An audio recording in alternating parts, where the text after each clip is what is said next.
in the world right now? Where are you? What are you doing for those on the other side? Hello. Hi.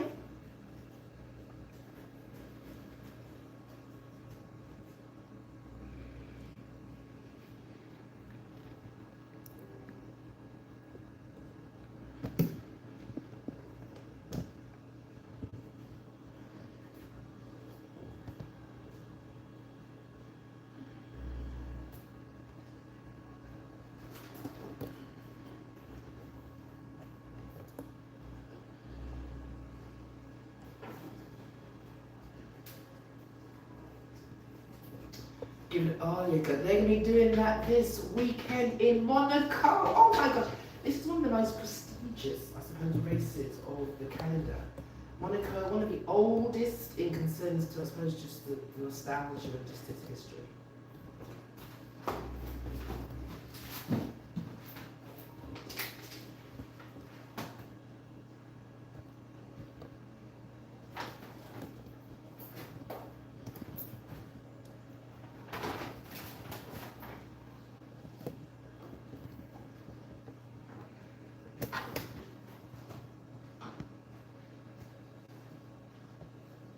So what is Monaco like? Well, it's the jewel of the crown, I would say. It's set around the glamour streets of Monte Carlo. The twisty, turny track is tough. It's a tough one to master. Speeds and G-forces are low, but you know, obviously we've got a different kind of car now, so we're going to have a different kind of G-force from the point of view. Yes, they're going fast, yes, they're going. I mean, hopefully it won't be a procession, which is why we've got 2 stops mandatory since last year. Attrition is high. I mean, you know, to win at Monaco is just like, ow, that's the pinnacle. And there's no room for error. I mean, there's no room for error. And the thread between the bars and just the kind of very nice.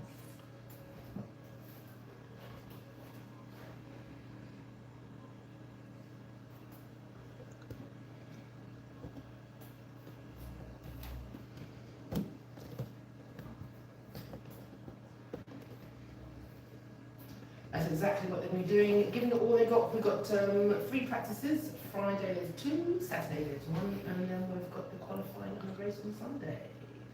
So I think that's all good, very nice.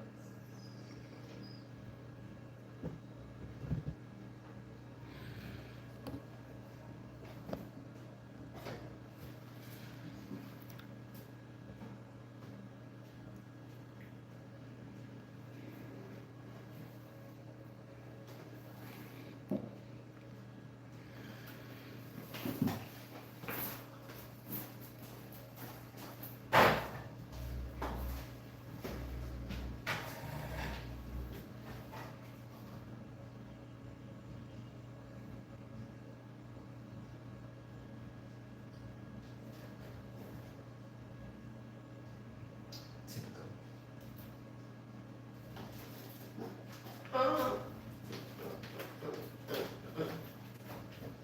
Yeah, I'm still in the background here. I want to go through everything and where we're going. Chin. It's 11 minutes past the hour of 6. I think our man, the professor, you're cool now, you're alright, everything. Not too bad, not too bad. Okay, alright. So we're on track, not just football. Are we ready, not just football? We are ready. Not just football. We 715-28462 3821. You're laughing at me. Go on, go on. Not just football. If you would like, well, you do. You tell them. You tell them. Go on, tell them. Yeah, so on YouTube channel, Not Just Football 7142. I did set up a streaming link, and we have to use another one. So I'm posting it out now. Okay. Streaming link. Okay. Well, it's live. We're live. It's live. We're live. We're live. We're live. We're live. We're live. So that's what we're doing. Okay. Just posting it out now live on Facebook. Say that again, please, sir. I'm just posting it now live on Facebook. Okay, thank you. Just to let you know where we've been, where we're going. So we have been to Australia, China, Japan, the 2 races of accountancy, Bahrain and Saudi Arabia, Miami. Now Miami, China was our first sprint for the year. Sprint means obviously that they have a practice then the one practice, qualifying for the sprint, qualifying for the race and the race. So we had our first one in China, Miami was the second one, Canada is the third one, and now we're in Monaco. We haven't got a sprint until we get to Great Britain, so we've got a little bit of time there. So Canada, the 22nd to 24th of May, we are now in June. So from the 5th to the 7th, we've got Monaco. It's going to be lovely, it's going to be gorgeous. Maybe, is it going to be rain? We don't know, but we do know that it's going to be different. I would say that, because obviously it's a processional race. Then we've got Spain, Austria, and that's for our June race. The first weekend of July, we are going to be at Silverstone.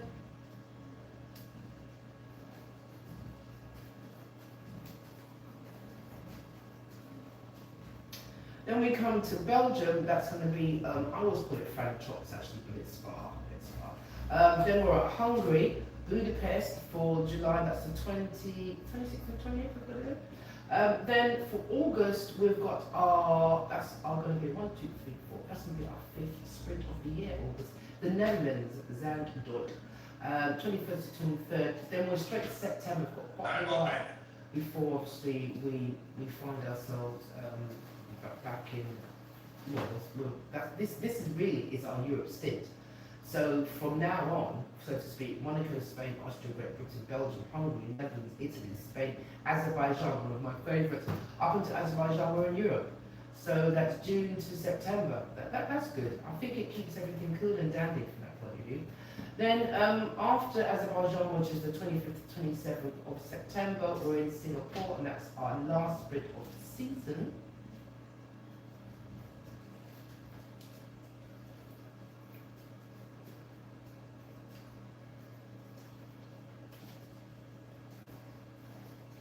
You're tuned into www.bbmcradio.com. You can also get the app momentarily after going from this information. We're going to Kyra Glenn, and obviously guests with her today, which will be CJ and MJ. We're going back into the diary. So after the last sprint of the season, we're in USA Texas, which is the second race in the US of A. The first one's obviously been Miami, then we're in Texas, which is a nice one. Austin, lots of space. They've got a nice grid walk and everything. It's really kind of like burly in that sense. Then we're in Mexico, over the bridge, over the water, under the tunnel. October, November, it's the 31st of November, Mexico City. Then November, we are in Brazil, that's 6th to the 8th, Sao Paulo. I wonder what the schools at the door is going to be then. Then we've got Las Vegas, 27th to 29th, we're in Qatar. And the last race of the season, December 1st, December 4th to the 6th, Abu Dhabi.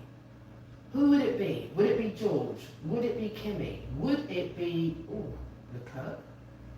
Would it, who else is in the? We just don't know. I mean, there's so many really that's in the ring in concerns to points mean prices, and in Europe, anything can happen.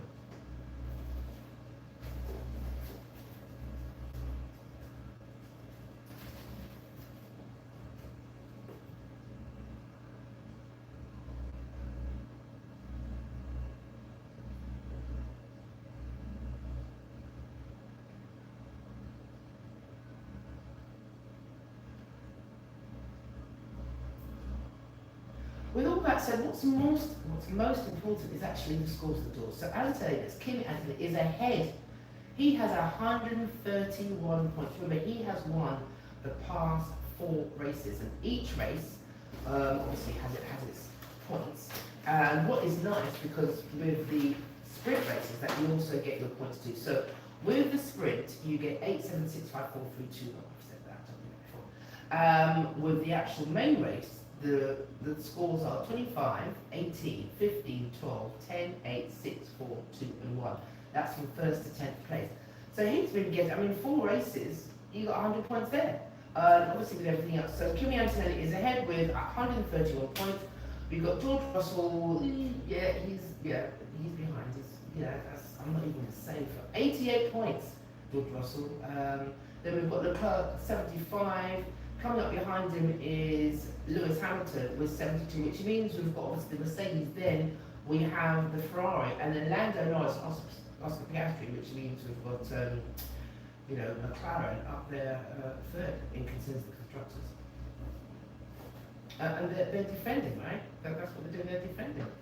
So, yeah, I could think of that. So with them defending obviously their championship, and I'm talking about the constructors, which is obviously the makers of the cars. So in the first six, what we see is Mercedes with Anthony and George. Then we've got Ferrari with Charles and Lewis. Then we have Lando and Oscar. They're in kind of like third, and so we've got 10 points between Lando and Norris. 58 and Oscar Piastri 48. They're way off at the current time, but don't hold back. And in seventh position in the championship at the moment, we've got our man from the Netherlands, Red Bull Racing, with 43 points, is Max Verstappen. Now last year, he came back from quite a bit of a, he was really, the lowest he was last year was fourth in the championship. And he came back to be, kind of like just points away, which I was not happy with McLaren, and I hope they learned from that. Then Ollie Behrman, can he become an Ollie? Ollie is in ninth position with 18 points, but Pierre Gasly, that's what I missed out. So Pierre Gasly, that's nice to see that he's up in 8th position in Constructors' Championship. It's not the same as being high, but I think that might be one of his best. Oliver Behrman, now that's really good, and he's there for Haas with 18 points. Oh, this is the best bit.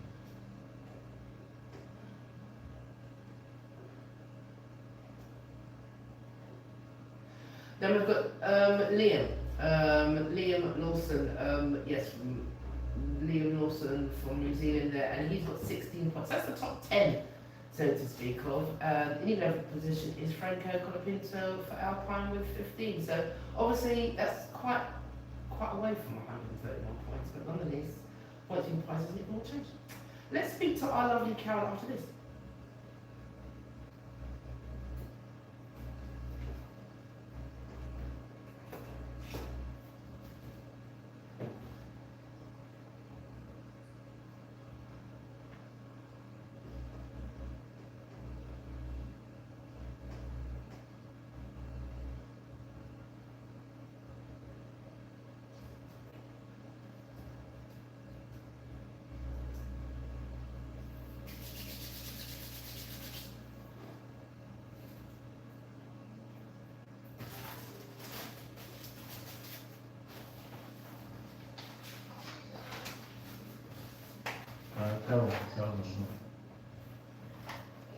Carol, sorry, I was taking off my headphones.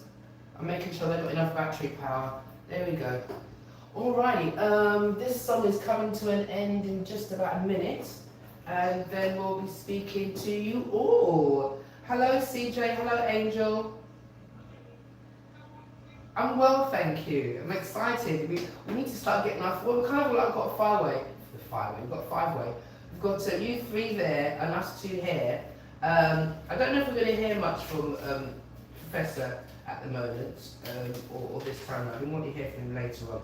But I'm gonna start speaking to you first, Carol. So as soon as you hear me kind of like introduce or bring you forward, then and I haven't had the opportunity to get information on that race. Let me do that right now. For the Spanish, for the development car.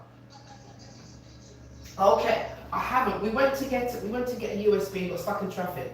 Okay, so let me have a look. Oh, can we put it down? Have a look. Okay. Okay, that sounds like that was dead space for a little bit. We don't like that. We don't want that. That's not what's happening. Ooh, lovely, lovely, lovely. We're here and you are listening to the F1 and All Sports Radio Talk Show with myself, Shida, and Professor Johnson. Hello, Professor Johnson. Hello, hello, hello. Okay, that's it. What can they catch us on live, Professor Johnson? You can catch us live on YouTube channel, Not Just Football, 7142. 7142. So if you're thinking, I want to see who they look like and what they look like and what they're doing, yeah, you can see me right here. Hold the phone, that's what's happening. So with that said, that's Not Just Football, 7142. But more importantly, we have the lovely Carol Glenn from Next Generation on the phone. And with her, we have two other guests. But let's find out what Carol. I'm sorry, I'm hitting this. I'm hitting the desk as we go. Let's find out what Carol's diary has been, because I know it's going to be exciting. Carol, how are you? And how's your diary? Oh. Okay, what have I done there? There we go. There we go. Got you on. There we. Good morning, good afternoon, welcome wherever you are. Hope you're having a good day. Yeah. Most I certainly. am just come back from a little 4-day trip in Spain. I've been in Spain, Ooh. and I'm very excited about it. I've got lots of nice cars. I was part of an event. Basically, a friend of mine's got a company called Drive Spain. It was actually doing a drive around North Spain, visiting different places. Go and check out the website Drive Hispania. Ooh, they And look because I nice. went to a driving tour. You don't have to have a Ferrari, that's the Porsche, but it's nice if you have, so you can go and get a making tour. And you Yeah. drive around to nice hotels and those nice places, from the Pyrenees, etc. But the one we did this week, or last week, was the end part of the Ferrari tour. There was about 39 Ferraris at different exercises. Yeah. From the UK, we all drove into Santander, so it's a very nice hotel. And we were part of an event that was going on for a week called Super Development Cars. So it was actually a Spanish word for it as well. Super development cars. Got nice high performance cars. Right. And we were part of a car show that was held on the Saturday Mhm. at the local sports ground. And there were about 200 cars there, from Lamborghinis, Porsches, Mustangs, Chevrolets. There was everything. There was nice Fiat, Abarths. There was a bit of everything. And it was nice to see the general public all coming around to look at them. And then at 12:30, the police closed the roads around the town, about a 2-mile radius, if not more. And there was all these supercars going at a high speed when they could around town, Oh, blowing their horns, and the public just wanted to hear the engines being revved. What they said was it's revving your engine. It was like blimey. royalty, it was wonderful. It sounds like, well, those cars, and if you say that the backdrop there with that house is gorgeous, the cars are It's a palace, darling. well, what more could you, up on the, up, it's gorgeous. Yeah. Yes, I think, It's called Paris.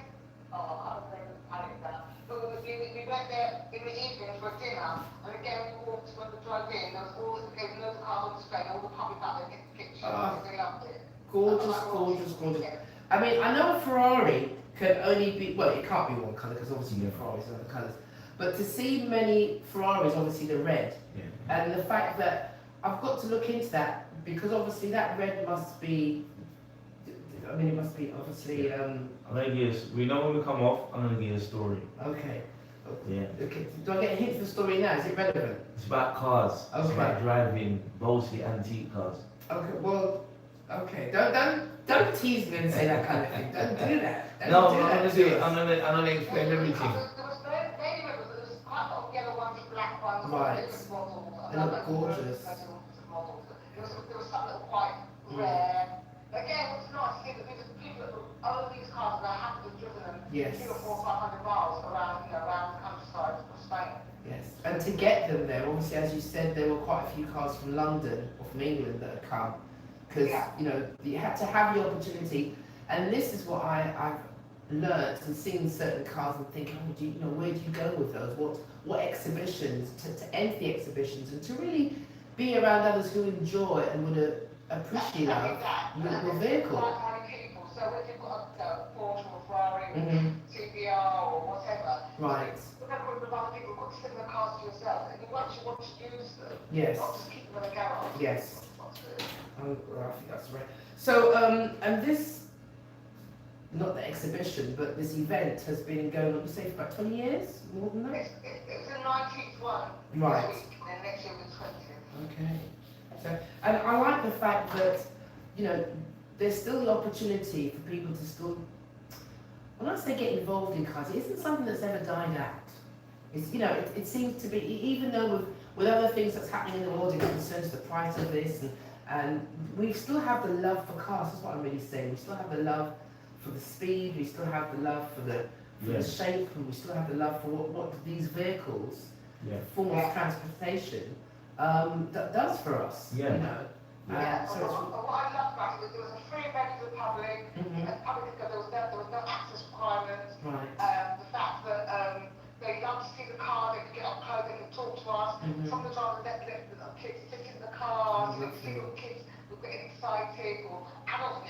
And the fact that the police worked with the club, with the people organisers, and let the cars, they knew the cars were going to let themselves with considerably at the minute, and would just, rev up those engines high. Where can you do that in England? Yes, that's exactly it.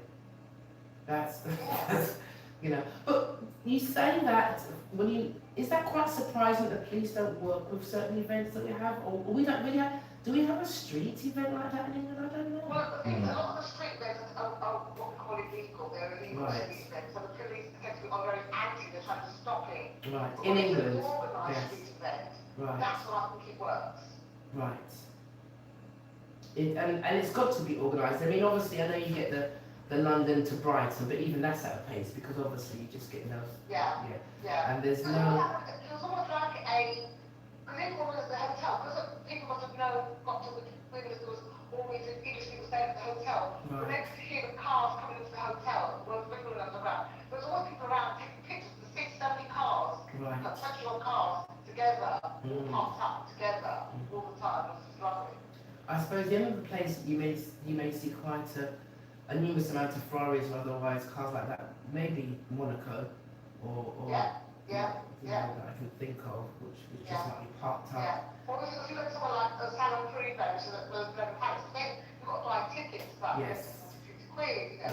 It's, to me, that's the only access is not there for Mhm. see the man on the street, the normal man on the street, who could just with their phone or to just record it, although even the sound of the car, Mm. it made you excited, it made you feel happy. Yes, and there is something about that sound which just it's orgasmic and euphoric. Look at those two words together. So I can get really involved in that sense. But it is, and that's how I suppose car enthusiasts feel about it in different ways. And it's not just what it does from 0 to 60, but everything else that, as we were saying, just the colour, the shape, and sometimes just to admire the upholstery, what's handmade Yeah, with certain cars, and just the intricacies and just the thought behind certain things, just the way maybe the steering wheel, might move, otherwise just a certain compartment that's there for the driver, Yeah. and just the way certain things, just how they've made the certain buttons or otherwise, these little absolutely. intricacies. Totally different if you've got an outdoor, well, if there are any outdoors, cart. And obviously carts don't have all that's so much luxury. You've got to make sure that you've got your gloves, your helmet, and your fireproof gear on. Which, No, look, the karting, that's what you wear in rain gear, because you're often in the wet and rain. do they have two different suits for rain? Yes, so that's why when karting have to get a whole new gear, because karting overalls are not fireproof. Okay, I did. So whereas race gear is 3-day program. Right. So for karting, you need a race weather. A rain weather.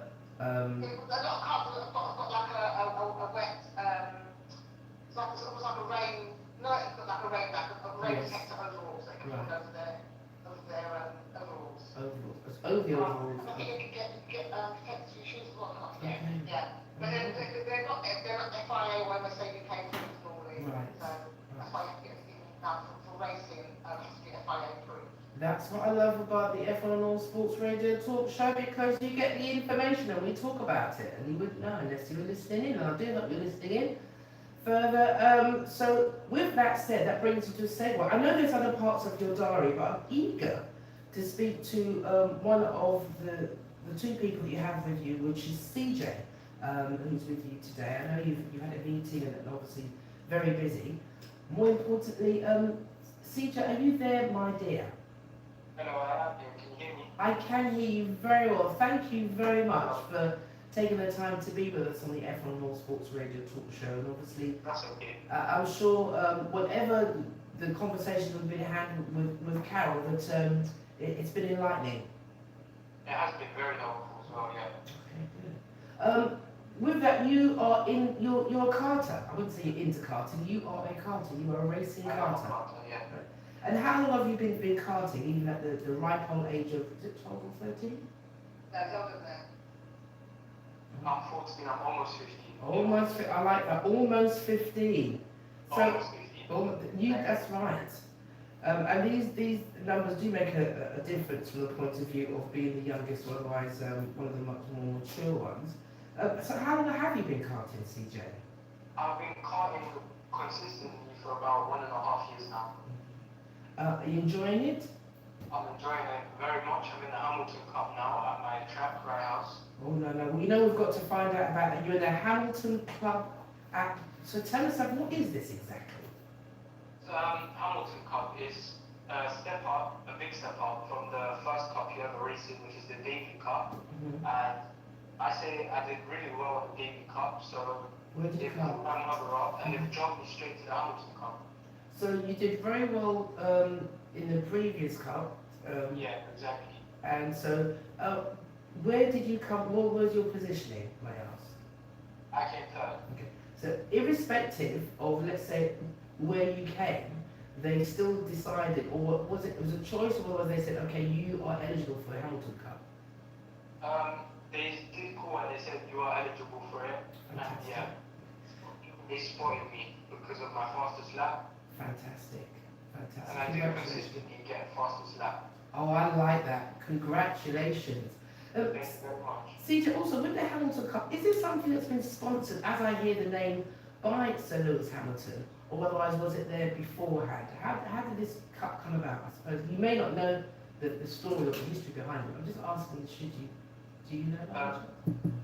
I'll know a little bit. Lewis Hamilton, it was his first ever track he raced on. Right. So it's kind of like I'm following a similar path to him. Mm-hmm. And I'm sure they took it as an inspiration from him and they've made that cup. That's why it's there.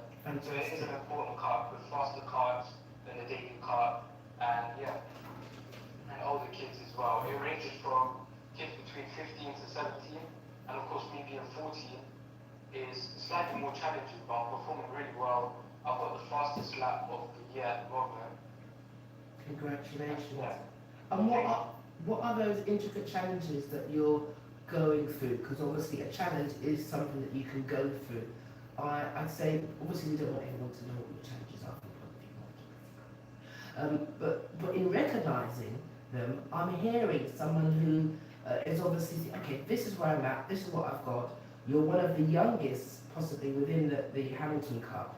And obviously with recognising those challenges, who have you got around you that's enabling you to stay through those challenges?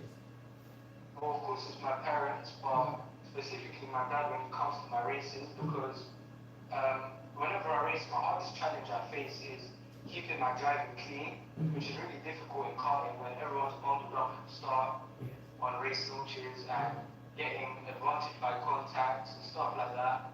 It is difficult, but I always try my best to be a clean driver. I would say I am a clean driver, but it's difficult.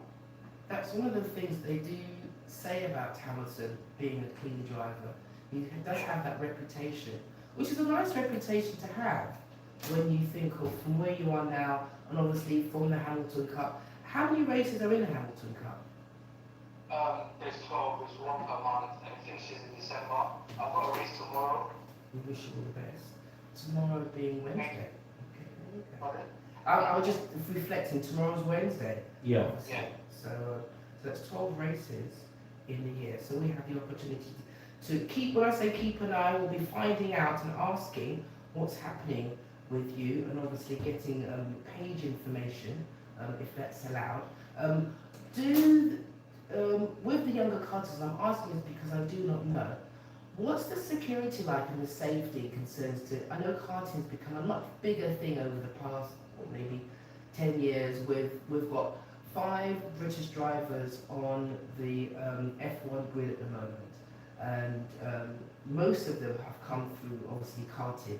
So the opportunities are, I would say, quite fierce from the point of view that everybody wants, not everybody, but most people that go through karting, that's the goal. Would that be the same for yourself? Yeah, it would be the same goal. And with the safety and stuff, I feel like it's much more strict when you move on to single seaters such as Formula Ford. But in karting, it is still strict. You need the certain equipment, but it's a bit more relaxed than when you reach a single seater because obviously the speed difference is much higher. And what have you learned about yourself within your personality since you've been doing karting? I've learned more how to speak to other people, get connections, of course, and it just improved a lot. Like, everything's improved with karting, with single seat racing, it's just improved. Bravery and courage, and I think one of those things Yeah. that's definitely something that comes out of karting. Out of the choice, go ahead, you're going to say something? No, I was thinking, no. Out of the choice of many things, you've obviously got to choose your colours. Have you chosen your colours for your card? No. Many, I wouldn't say many, but some obviously have the opportunity to hire their card or rent their card. And I don't know if that terminology is correct, please excuse me if that's incorrect. But with that, what would be your colours come in the future? Or is that something, or your number? What's your number? Possibly 23, because of my birthday. But my God, this is I don't Yeah. He's on one card now. I like that, That's Carol. straight to the top. And colours, either black and white, but mainly possibly red, because Ferrari is my favourite car as a kid. Okay, alright. Any favourite drivers that you admire or like? I do admire Lewis Hamilton, of course. I've got a nice, poster of him on my wall of his achievements, a friend poster. And yeah, that's my main inspiration. As a new driver, I do like Charles Leclerc. He's good, especially in Monaco. Yes. Very good driver. As a Monacuan. I admire all of them. I said as a Monacuan. I'm going to go back to just two last questions. And that is, what do you admire about Sir Lewis Hamilton? Why? What's your why? I admire how he presents himself in interviews when people speak to him, his kindness, but also his driving, the battles he has with people such as Max Verstappen, maybe, and his driving in general. He's been a legend throughout many years. He Yes. started at the same track as I started at, Right. so it's all a similar path, and yeah, that's inspirational. Well, we wish you all the very best. CJ, nearly 15, in the Hamilton Cup at the current time. So we're halfway through the season. So you've had your this month being June. This will be obviously the race for June. And where can people see? Are we able to share that? I'm not too sure. I'm not- Social media. Yes. I'm not- Yeah, I've got my Instagram page that I will be posting on more. I've got my GoPro, I'll be recording my races. Mhm. I've not been too consistent on that, but of course now I will be. Well, focus, slowly, everything comes about. We want to thank you very, very much for taking the time to speak with us here on the F1 and All Sports Radio Talk Show. And I have no doubts of what will become of your racing career in the near future. Thank you very much for having me. Thank you, that's it. Yay! No, I need to have a Yes, CJ. We had the clapping last week, didn't we? Yeah, we did. We had a clap. Okay, we get the clapping. But we have another, wow, it just gets better. And this lady's name is Angel. And not only is she an angel, but she is an angel. Angel there with us also. Hello there, Angel, mostly known as CJ's mom. Yes, well you said that way. I like that. That's what I'm most famous for. And why not? But however, within your own entity, you are an angel. Oh, thank you. Now, Angel, it's very important to, well, that's a privilege. Well, I'm saying I cut myself short in concerns to the privilege of CJ being your son, you being the privilege that he has of you being his mother, but also you're more than that. We all have different bows, and one of your bows is obviously as a film director, which is what I want to bring to the height. Yeah. So tell us a little bit about yourself and that line of your life that you enjoy, and how that's been prevalent over recent years for you. Yeah, sure. Well, a serendipitous moment is happening because my feature film that we're packaging right now for financing has a lot to do with the race world. It's actually about two teenagers who find themselves trapped in a time loop stuck at 8:47. And as reality unravels, they must confront the truth about their victim before time runs out. Oh, wow. However, one of the loops is on a racetrack because one of the main cast, the characters, he's a F4 champion. And we have a scene that we will be using Formula Ford cars. We have collaborations with designers for the racewear and things like that. And just before that, I did a short film that's currently on Apple TV and Amazon Prime called Boy. Again, there is a message for young people in it. I always tend to write films with a message for young people, hopefully inspirational, and that can resonate. Previous to that, I was in the music industry for 25 years. Yes. So I've come from music into film, and when I'm not making films, I'm rushing around racetracks for my son. Which you will be doing tomorrow, of course. Yeah. So with the music, have you written the soundtrack, or otherwise you're appropriating the music? Exactly. How did you guess? I don't have to pay a composer. I know that's right. I know that's right. Yeah, I write the soundtrack and most of the score for the film, but I am collaborating with a music composer on this one and a rapper called Crow, who's very well known to the, what do we call them now, Gen Zs. Okay. Yeah, because we want the story to resonate mostly with Gen Zs, as that's who it's about. And we've got a very popular rapper on the theme song, and it's all about 8:47 and time unraveling. It's really exciting times. We have a young cast, so as well as helping CJ, I'm hopefully helping some talented young people along the way as well. With that said, is CJ in the movie, in the short film? DJ will hopefully be our stunt driver for one of the scenes. Okay. Now, Yeah, he just wants to stick to racing and cars. I can agree. Now, stunt driving, or being a stunt person, is quite a unique thing. Yeah. Not knowing stunt people. So, with that, do we have any other attributes? Do you do any martial arts or anything else like that you haven't spoken to us about, CJ? Yes, there is. I've been doing something called Kyokushin, which is another word for kickboxing. Right. I've been doing that since I was 8. Yes. And Yeah. there's a certain focus with martial arts, so I'm sure that allows and attributes to the focus that you need with your karting and with racing from that point of view. And it's got that, I suppose it's the synchronization of seeing ahead, because that's one thing that martial arts could, I suppose, be prepared and see ahead in concerns to what your opponent in some respect may do. Wow. So, Angel, back to you, CJ's mum, with having CJ there as one of your stunt people, your stunt person. And how long is your short movie? In fact, what is the name of it? Are you able to share that with us at the moment? Is it 8:47? I am able to, because we just shot the trailer. It's 8:47.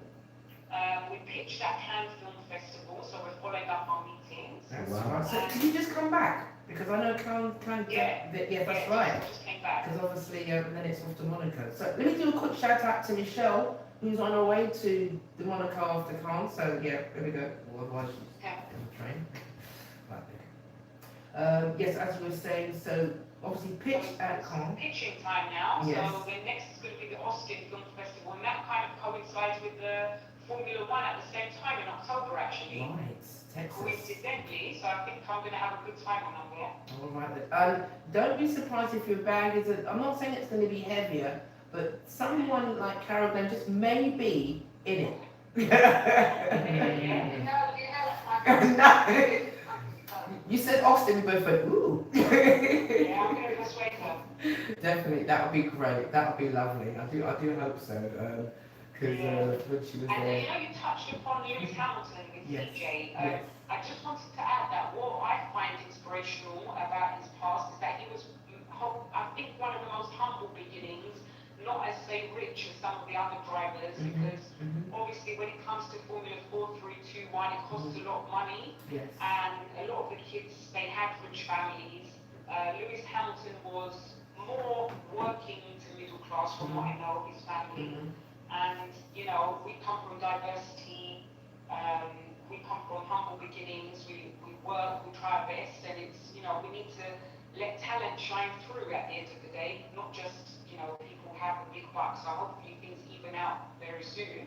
And what Lewis Hamilton does, he's obviously got his charity, but he is also part of the STEM Academy that CJ goes to with his school. Fantastic. Yeah, That's he great to sponsors hear. that as well, Yes. which is science, technology, engineering, and maths. Yes. So we love Hamilton.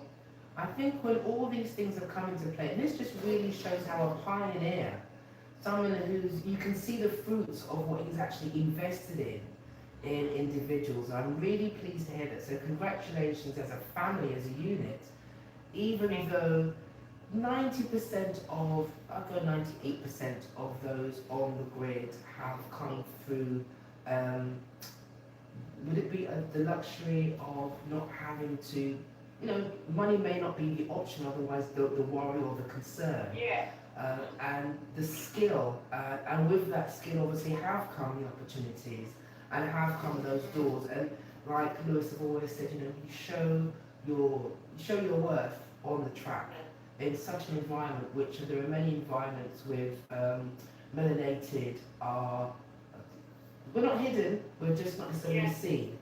And I think that it's lovely to hear, so I'm really pleased that that's in itself, the dots add up and we can see how someone's put their money where their mouth is, and the money and the money and the mouth where the money is. That makes sense? Yeah, it did. It definitely made sense. Strange circle, I don't know if there's some DNA in it, but my dad, who was from Egypt, came from very humble beginnings and became one of the top supercar engineers in this country. Unfortunately passed many years ago now, but he came from nothing to go on working on supercars. So I think it's time for it to skip a generation and go into CJ now. Well, I think you've definitely got part of it, because obviously, when I say that from the point of view of the ambition and sharing that, so the genes go through. Also, with the film, did you write the film, Angel? Yeah, I'm predominantly a screenwriter, and my day job, I'm a script coverage reporter. Right. So I judge everyone else's scripts. Yes. Mm-hmm. And that helps with seeing what's out in the environment and what I suppose what's needed for the community if you're constantly looking at scripts like that, because obviously there's a level and a volume that the public give out, or otherwise it gets passed through. So congratulations with that. Obviously, still going through with obviously the bidding and the pitching, because for those that do not know, it's a process when it comes to, at the very best, short films, even major feature films. And how long is this piece? We're at 98 minutes, and I think the financiers will probably make me cut it down to about 95. Right. Yeah. And that in itself can be a lot when you think of who, not what, but that in itself is quite a feat, and you've got to take out little bits to still keep the storyline alive. So, as you've said, from the music industry now into film, and obviously with, I wouldn't say your main job, but the other thing that keeps you happy, and that is travelling with CJ and ensuring that he gets to his meet. How has that been for you as a mother, with that responsibility? It's been great because CJ, always, since he was very little, he always had quite big activities going on. He would like focus on two main things out of school, and focus on them like solely and completely, and be very disciplined. And me or his dad would be taking him. So there's the Kyokushin, like he said, which is a Japanese, very disciplined form of kickboxing. So we were taking him to tournaments from when he was 8 years old. Yes. Funnily enough, I know CJ doesn't want to say, but he did a lot of filming, and he made a good amount of savings from being in Aladdin with Will Smith. Oh, awesome. Yeah. I know that's right. He doesn't really enjoy that side of things, but it definitely helped his confidence. Good. And also the work ethic. These kids have to wake up from 5, 6 a.m. to be on set 2 hours away. And then there's the racing, which again, more discipline. It's all about discipline and focus. It's all been instilled in you from quite young. That's all important, is the sort of what a fantastic. Yeah, I think especially if you're giving up to do something you like. yeah, to do. yeah. And So you- we'll focus on the racing now and fitness-wise, keep up with the Kyokushin, and I think that helps the core muscles and so many good things. Professor in the background will be Yeah. teaching as well, because he's like on sports service. So Oh, amazing. he'll be picked up again soon. Yeah. So it's very, very much at the heart of what I want to do as well. So. I will say, when did you see the skill, or otherwise, was it a case of did CJ approach you and said, this is what I'd like to do? When did that button switch, or when was it pressed? Was like, oh, I want to try this. How do we get from I'm now doing karting and I'm taking it seriously to let me just see what this is like. I didn't ask He's CJ. always loved cars in any shape or form, literally since he was born. So he'd be eating baby porridge, watching Top Gear in the background. He'd be listening to engines and knowing what spec car it was. And something you were saying with Carol, pre-2020, pre-COVID, there was a lot of car shows in London, like the ones you said. They had them pre-COVID, so we would go to those in Mayfair and Soho, and all the people that owned the cars, they would rev the engines for the kids, and they would drive down, and CJ would go to all of those, so we always knew he loved cars. Then he got into the karting, but he always wanted to actually skip karting and go straight into cars. So meeting Carol was fate, because I really think he's going to do even better in cars than karts. And meeting Carol was fate, because I was judging her documentary about motorsport on my day Ooh. job. So how strange is that? Oh my gosh, serendipity in itself. Mm. Obviously, I love that, when there's no coincidence. We have one, it's going to be our last question. I don't know who you're directing your question to. We've got a question from Professor Johnson. So, last question with you, Professor. Hi, good evening, guys. Hi, Professor. Hi there, hi. Well, nice to make your acquaintance and hear your story. Fascinating. Okay, I've got to flip a coin. I've got to ask a Now movie. you've got to be quick because we've got a few I've got to minutes. be quick. I've got to ask a movie question.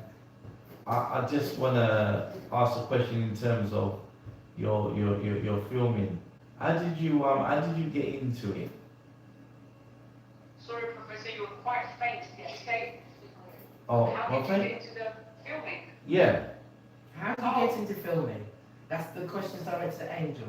yeah. Okay, so having had an over 20-year music career, when COVID hit and I couldn't do my work anymore, and I was homeschooling CJ, looking after my disabled mom at home, I needed like a creative outlet. So Okay. I thought to myself, let me go back to studying my original, what I was studying when I was a teenager, which was screenwriting, and I never finished. I carried on with music. So I went back to film school in 2021. Okay. And then I made the short film Boy about children's mental health, which made a lot of money for the Young Minds charity, and then I carried on from there. Okay. Interesting. Very That interesting. is very interesting. Yeah. And inspiring. I'm inspired to go back into a vocation, especially where people, many people have to change. and Yeah, such. yeah, of course. And see how you can inspire those around you. Can I say a question too when I meet your son? Yes, you can save a question to for when you meet CJ. Yeah. Yeah. We're coming up to rounding up our time here on the Carol Blend segment. So back to you, Carol. I suppose with the diary, we've got Monaco over the next few days. Yes, Monaco, one of my favourite Ooh, races baby. on this weekend.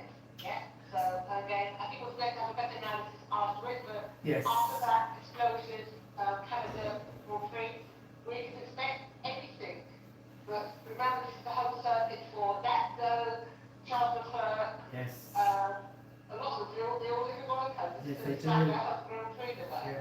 Yeah. I don't know how much it's been there travelling anymore, but he's still got They're time flat. there. Yes. So yeah, so this is going to be interesting. So slightly smaller car, will they be better going around the circuit? How's their active, what's it called, their starting going to go? Are they going to choose it out? Downfalls. So I've not been home to know if there's anything special taking place for this weekend. All I can remember from obviously we've got the tyres. I'd like to know what tyres they're going to be using. Usually the weather's very rarely get rain at Monaco, very really, I believe. But however, the two-stop, I hope they use that better this year rather than, because it's always processional. And they said two stops this year, I haven't seen that. I don't know if they said they did it last year. They introduced it last year for specific reasons, so I don't know Yes. whether it's this year or not, so I suppose with smaller cars maybe not. On that next Tuesday. Well, next Tuesday, as you said, we will round up and obviously do our little size up of the race. Will either of you be watching the race by any chance, CJ, Angel, Mama? Oh, yeah. Yeah, we will. Yeah, it's Tuesday. Most definitely. We're going to go to something a little bit different, and this is really just to think of the, not so much the dangers, but we put our lives, or those who do drive these fast cars and fast machines, you know, it's not all the glamour and the glitz, because it is putting your life on the line to be concerned with security. And we're talking about Marie Costa, is that correct? That's right, yeah. I just wanted Yes. to highlight to people that, you know, although it's fine, we do touch on bikes all the time, but we've also talked about Maria Costello, the fact she was one of the first females to be riding bikes at a high level, and she was also a sidecar rider, and she was recently taking part in the Ironman TTS, which happened every year. And every year, unfortunately, there's always some sort of incident where somebody dies. And unfortunately, Maria had a very bad accident last Wednesday, and it's down to that in the news that she's now got life-changing injuries. She's paralysed. They haven't get her unparalysed. She's down to one of her go-back vertebrae, definitely. Right. And they're trying to download funds to try and help get her. She was thrown out of the Ironman to like Liverpool, she's done seeing that care. And I think and her partner's got not life-changing, he's got lots of injuries. We get a big action, the big action council remained of the five-car event of the Ironman. And I gather that because one of the reasons was there was actually a bump in the road. And if you remember what sidecar is, those passengers, the road is quite low. And to get that bump, it was on airborne, that would actually help, so they have to cancel the actual rest of the event. But I just wanted to stress the fact that, Thank you. no sport is dangerous, and we don't treat anything lightly, and the fact that, you know, there was a couple of other deaths that happened this year as well, but just think about families and people that happened, where people got some injured or have died in their sport. Thank you. And obviously, I think on that note, I'm going to say thank you very much, CJ, for your time. We're definitely interested and looking ahead of what's going to be happening in your long career, as well as tomorrow. Yes, we've got the pen and paper. Remember, dear listeners, remember you do need a pen and paper when you tune in to www.bbmcradio.com to the F1 and All Sports Radio talk show. So, yes, we're listening, CJ. It is just cj.cont. C-O-N-T or C-O-N-S-T? C-O-N-S-T. C-O-N-S-T. CJ.C-O-N-S-T. There we go. And I'll put out some reels here from today's catching all the stuff I've been doing, so look out for some nice reels of, I did one last week on Transpod, and then I'll show you one of the cars that I saw this week, and I need to sort of catch up on what I've been doing since April and May, I've been a bit bad on posting this. C-O-N-S-T. Okay, but were you saying something, Professor then? C-O-N-S-T. C-O-N-S-T. C-J.C-O-S-N-T.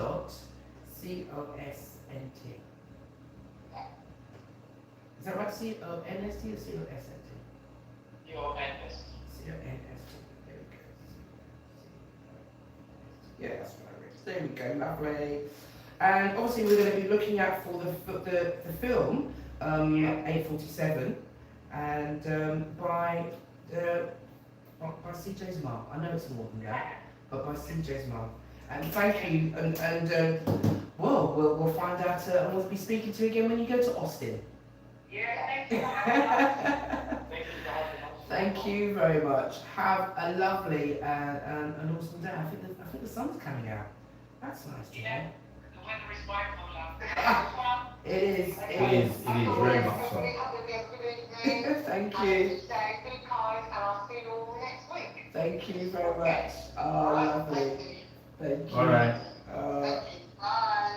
right. Oh, Give me that. Give me that. Like that. what a lovely young man. What a lovely young man. What a, you know, and it's not just eloquent and obviously focused, Yeah, but when I think of the opportunities that are there for him within, you know, just weren't there maybe even 10 years ago, Yeah, 7 years, 6 ago, absolutely. 6 years ago, and to think that what 44, I'm talking about Mission 44 and everything around that, and that independently the Hamilton Cup, you know, it's like to win certain cups. Obviously, he had his debut, Yeah, and now to be chosen because you haven't come first. And I'm a great believer. It's not always about being first. no, It's it's not. about proving how you are in the race. There's many a competition I haven't won, but I tell you, I've won for sure. Yeah, definitely.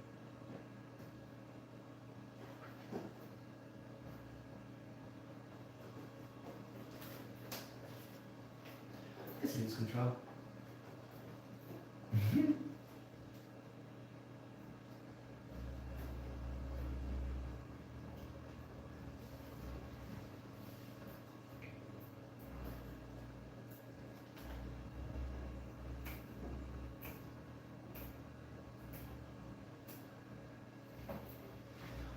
Okay, what we're having for getting into football, we were going to have, It's quite a few things in terms of football. yeah, we were going to have a perfect day. We're going to go into, we're going to do, I've got to go. Oh, the transport engine. Train spotting, is it?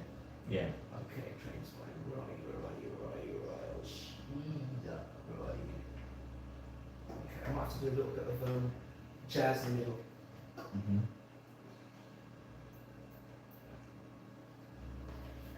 What's the train spotting? Is that one? Where are you?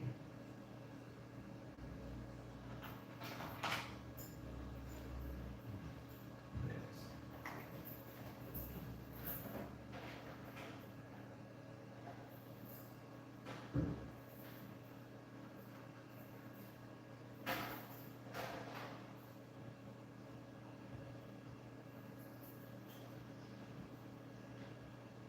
Which one am I going to do?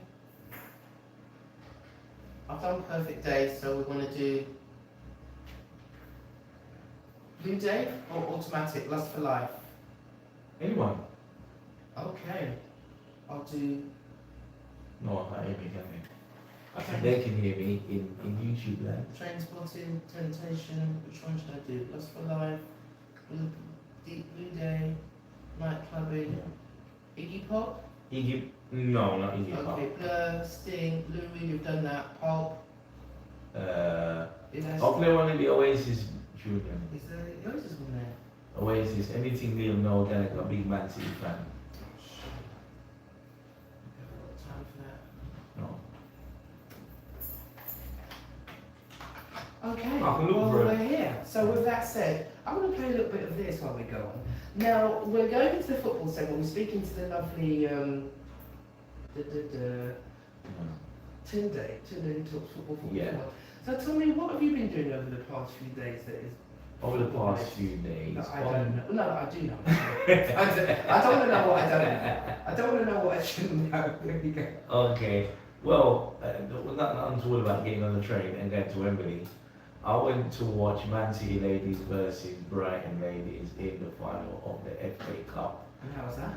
It was good, just for the mere fact that it came after the end of the season, not like the stupid men's one where they do it in between, where they still got games left. Anyway, digress. Sunday, Fringy Park, carnage, madness, red and white, madness going on. Arsenal, big parade, took over the whole of Fringy Park. Okay. Lots of craziness going on. Well, was that Warrington? Well, let's say You know what? No, that's a segment on its own. So Right. let's pause that one. What? I witnessed Mm-hmm. something that I've never witnessed before. Do you share it or is it best kept to yourself? No, it's not best kept to myself to share, Mhm. but to actually discuss the whole thing as to what take place. Right. That is a topic in itself. Right. So. I just saw Mhm. diversity. I saw different nations, different identities, all celebrating football in a way that I've never seen. But isn't that what's meant Not to in happen the- with football? Yeah, but not in the UK. Really? I've never seen that in the UK. Honestly, but the amount of shirts that I saw with Yeah, Arsenal, yeah. I thought, I didn't even know Yeah. it was sport. They were Yeah, coming yeah, out of course. When you think football, Mhm. you think traditionally white working class. That's the narrative. yeah, That is the football that's- narrative. Yeah, but that's going back some time. That's not. It's going back some time, but it's never really kind of what I saw on Sunday. Mhm. I saw that totally flipped on its head. I saw I was not there. Yeah, No. I was physically there, Right. and I saw Mhm. London street urban. Good feeling, unsettled feeling. Unique, I like that Interesting. word. I like that word. Placement. unique, curious as hell. Unique. Is that the goal? Isn't that the goal? That is like it's like a tipping point. It's like somebody said, Mhm. let's get the pub, Mhm. let's get the coal mines and the steelworks, let's get the flat jackets, and let's put it all in a bag and let's celebrate it. Right. Let's recognize it, Yes. but let's replace it with Red shirts. red shirt. All the old blue ones. As I Let's said. replace it with jerk chicken, red shirt, and a bit of this. Okay. And it's that is that mix up, and that's what Yeah, that's the goal. proper Dalpuri mix Oh, up. good. I'm pleased to hear that from the point of view. Yeah, That's the goal of kicking out racism. That's Yeah. the goal of the red carpet, whatsoever. Yeah. That's the goal of the teams that we see. and I can truly say as well, Mhm. not if you take race out of the picture, Yes. I could truly say more than 50% of the people that were Infinity Park were female. Okay. And it wasn't Arsenal ladies, Mhm. There was Yeah. supporters, yeah, just supporters. just genuine supporters. In fact, when I was on my way to my function come Sunday, I saw a few women who were obviously going where they were going, and I was like, oh, okay. But that's just the way it is. They're Arsenal supporters, and they were going. yeah. And I mean, don't get me wrong, please, Labour, people in Red End, don't get me wrong. Big up Chaz and Dave. okay. Big up Chaz and Dave, Alright. and the Cockney Rhyming Slang crew. Okay. Nothing wrong. Or I did see some serious rainbow diversity. Not rainbow, take the word rainbow out of it. I saw some real diverse, different. We're bringing this to the football party. Mhm. That's what you. Yeah. You have to go in the pub and check out one of the table and move it one side. Yeah. And dance. And dance. So you can feel that. And dance. Well, and which was different to the Saturday night, Uh-huh. which was quite sad because I was out in London and then all of a sudden it just got quiet. And I thought, oh, Yeah. I think something's happened. That Yeah. as I went past, left my location Yeah. and went past as you know, Well, took yeah. ages. Well, if you had a different result on Saturday night, then what I saw on Sunday, I would have seen it on Saturday night. Okay. I would have seen it on Saturday night, And it- definitely. And it might, well, I'm not going to say what it might be because Yeah. it was what it was. Yeah, it was And what good it for was, them yeah. that had that opportunity. Okay, I think this is a very good opportunity to have ourselves a little, Yeah. a little bit of not so much of a break, but let's just play this. Yeah.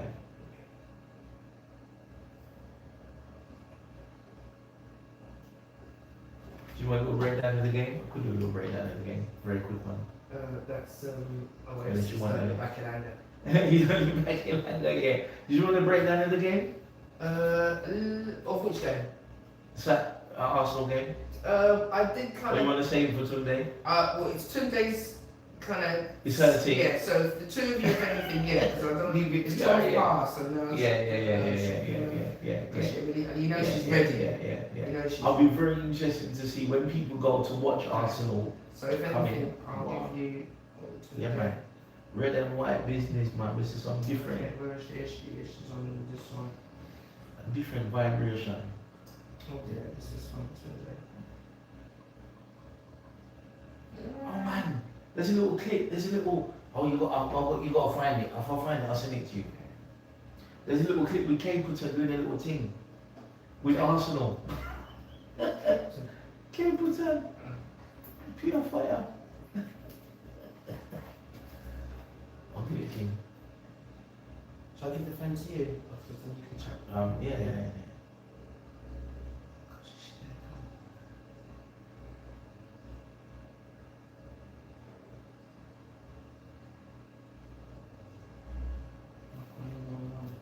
Isn't the game still, isn't it? No, there is no. All the players are on planes. They're getting going to England. they're getting chartered flights and they're all going to meet up with their international. Shall I put in that one? The Arsenal players have been given 5 days extra break.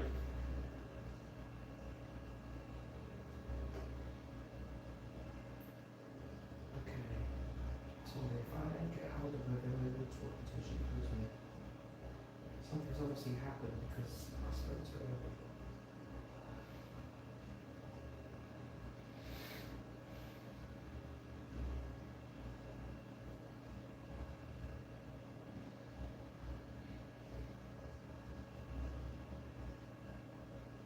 Oh, is that the wrong one?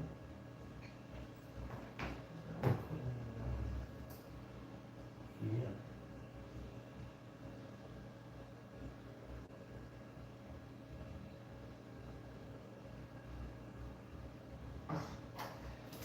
There you are. I thought am I calling on the right one? I was calling on the wrong one first. Okay. So, how you doing, darling? Can you hear me? Okay. I haven't got you on speakers yet, but you good? Yeah, mate, how are you doing? I'm well. I'm going to give part of the conversation with Professor. He went to the Manchester City.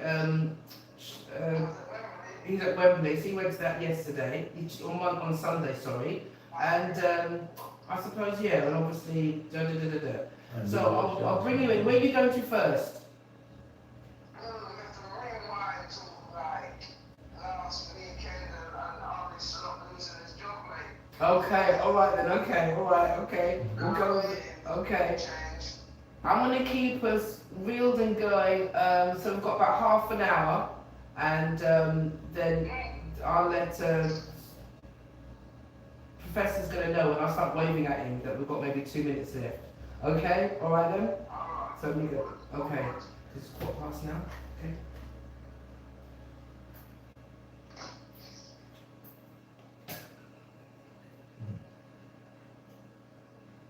This camera, brilliant. Well, I don't know who Sally is exactly, but it's not good to look back in anger. Do you think, Professor? Do I think? It's not good to look back in anger? No, it's not. It's not. It's not good to look back in I anger. don't know if I should be, if I want to talk. What do you mean? I look back in anger a lot. Well, I don't know if that's information that we should really put. We should really be sharing. Well, yeah, we should really be sharing. Yeah.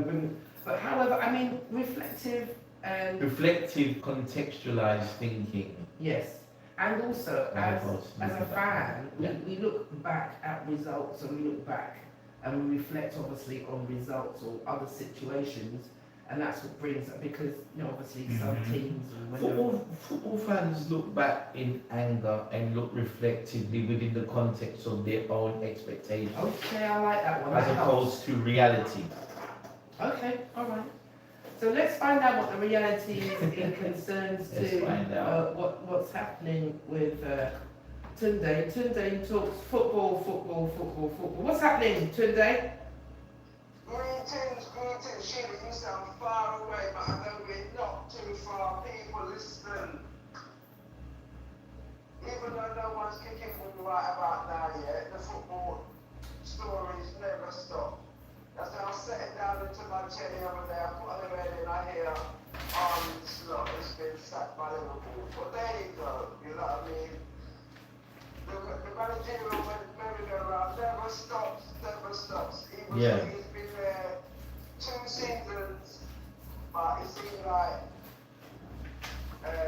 he's been invited to leave. Let's put it like that, you know what I mean? Invited to leave. They were Yeah. were able to defend their 20th Premier League title, their league title, and they struggled last year, and they finished fifth, and they were Yeah. like, even though thankfully they qualified for the Champions League, they finished with 60 points, which is one of their lowest, and it seems like, from what I've been hearing and reading, some of the Liverpool supporters were not happy with the style of play, you know what I mean? And maybe some of the players too, I don't know, that's what I'm just watching and seeing. Well, would they have done it? Would they have done it Sunday had they not secured Iora? Well, is he secure yet? Have we seen the contract being signed? They're still talking, isn't it? Yeah, they're still talking, I suppose. But you tend to find that all the directors don't push unless they know they got a replacement, you know. Well, I mean, the thing, it's a tricky one, yeah, because you still, if you're not people not happy, you've got to have a look anyway. Yeah. You know what I mean? You can't wait and then decide, oh my gosh, because while you're waiting, everyone could have been snapped up by some of the other teams that have picked up for manager or abroad. Yeah. Possibly, I mean, there's talks about like Mario Silva going, maybe leaving. I've heard he's gone. I've heard he's actually You know gone, what I mean? actually. I can confirm, let me try and confirm that. Is that like breaking news that it's happened because it was happening at all? But I haven't seen him sat down yet, you know, with the contracts signed. But you know, Yeah, that's true. It's been, what they're saying is advanced talks. Is this what, sorry? What they're saying at the moment, from what we can see in terms of what's live hot off the press, that talks have gone into the final stages where Benfica are very confident that they can clinch it. Let them be confident, but what I can definitely tell you is that Arne Slot is no longer the Liverpool manager. Okay, moving right along. Yeah. A lot of musical chairs. A lot of musical chairs. Is it though? But one chair that I hear is not going to be moving is Nuno's chair. Yay! West Ham, yeah. And Yay! it's going to bring them back up, you know what I'm Yeah. saying? That's a respect due to Nuno. I've just got. My heart would sink, you know, if Nuno got the sack, my heart would sink. You know, based on what we've been talking about the last few weeks, and we need representation, and we just need we need a manager of diverse origin at a high profile club, and he needs to get West Ham back into the Prem. We do, definitely. Okay, from a faraway question, does that mean? Okay. From a faraway question, does that mean that the West Ham supporters support their manager? Yeah, definitely. If the general consensus is that I don't hear West Ham, for example, like Arne Slot, Liverpool fans were really lambasting him and criticising him. Disgruntled. West Ham fans, the narrative has been that the players have been awful, not been good enough, as Okay. opposed to Nuno. Alright, so what else is happening? Yeah, what else is it? It's going to be hard. It's going to be difficult because the Championship is a tough league. I think it's hard to win the Premier League. Or it's even tougher than they've got more fixtures. It's relentless. So, Juan Nuno and West Ham players there, I wish them all the best. Yeah. You know what? That's for September time. We have to concentrate on what's happening in the month of May and June. And I've got to say, massive congratulations to the Eagles. Crystal Palace went up there and did the business. And they win their first European trophy in the club's history. Oliver Glasgow. Congratulations. It's leaving gifts after 2.5 years. Yeah. As the Eagles manager, so cool. I'm impressed. Again, Europe next season. Yeah. And then we'll progress from the conference to the Europa. Yeah. You know what I mean? Yeah. Congratulations, you know what I mean, to Arsenal, who lost to PSG on penalties in the UEFA Champions League final. You know what I mean? Which means that congrats to PSG because they made it back to back, and that's not easy. So back to Not back easy at all. champions, yeah, but you know. And another congratulations to Man City women who have done the domestic double yet, so they won the league and they also won the women's FA Cup when Yeah. they beat Brighton. I mean, the Yeah. score was 4-0 and they looked bad, but Brighton, if they could put the ball in the back of the net when they had their chances, Yeah. they could be talking something else. But I will concur. it's not should have, could have, would have. Yeah. You have to do the thing, right? Yeah, definitely. I mean, I watched the game myself. In the first 20-25 minutes, Brighton. You were did there have- live, weren't you? I was there live. Brighton did have the lion's share of the possession. They weren't able to really have any clear shots on goal. Mm-hmm. And literally from their second or third break Mm-hmm. into the box, Mm-hmm. Man City got a chance. Bunny Shaw scored from a corner. Wow. And the City again doubled their lead from a free kick, and they were 2-0 up Mm-hmm. after about well over half an hour without being the most threatening team, without having the lion's share of the possession.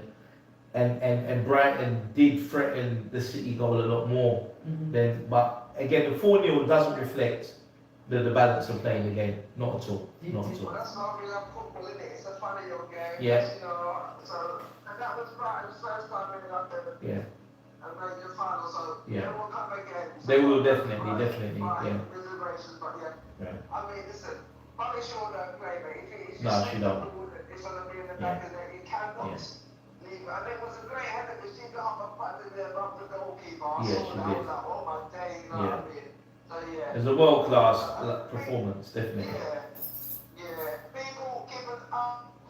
I'm gonna say there's gonna be a few changes coming in the women's single. Players are moving here and there. We'll do more about that over the summer. But I can tell you that, for example, Chelsea has signed the came after an Arsenal exit. Let's talk about maybe Mary going to London City Line. So just keep an eye out. There's going to be some moving and shaking going on there, you know. Mhm. But I'll also say, if you're going to get to the E-Tech Stadium over the last weekend, man, you haven't been listening to me because you've got the women's sevens, wasn't it? The women's sevens. Oh, that's right, you did say. You did say. Which apparently was amazing. There was all kind of like partying and music, and it was just like celebrating. It's a celebration of football, Mhm. the fun side of football. You know what I mean? Yeah. At the end of the day, yeah, it was not for Chelsea. It made in 6-5. So congratulations to Chelsea. You know. I just want to put it out there. But I think it's going to be a yearly thing, and Mhm. it gets to showcase that women's football fast and furious, and the chance for there's money to be earned as well for the women's team. So- and also the chance to see some brilliant football. So yeah, man, let's do this. So are you saying that Keep going, so well done on that front. And I'll also say, at the same period of time, it was the UNIT White Cup, the Unity Cup, which Oh, was yes. spoke about between Nigeria, Yes, Nigeria, Jamaica, and India, yes. Yeah. It was held at the Valley British Charters Hunger, and I'm proud to say, hey, Nigeria, they retained there. They beat Jamaica, it was at 3-0, and they have retained the Unity Cup, so congratulations.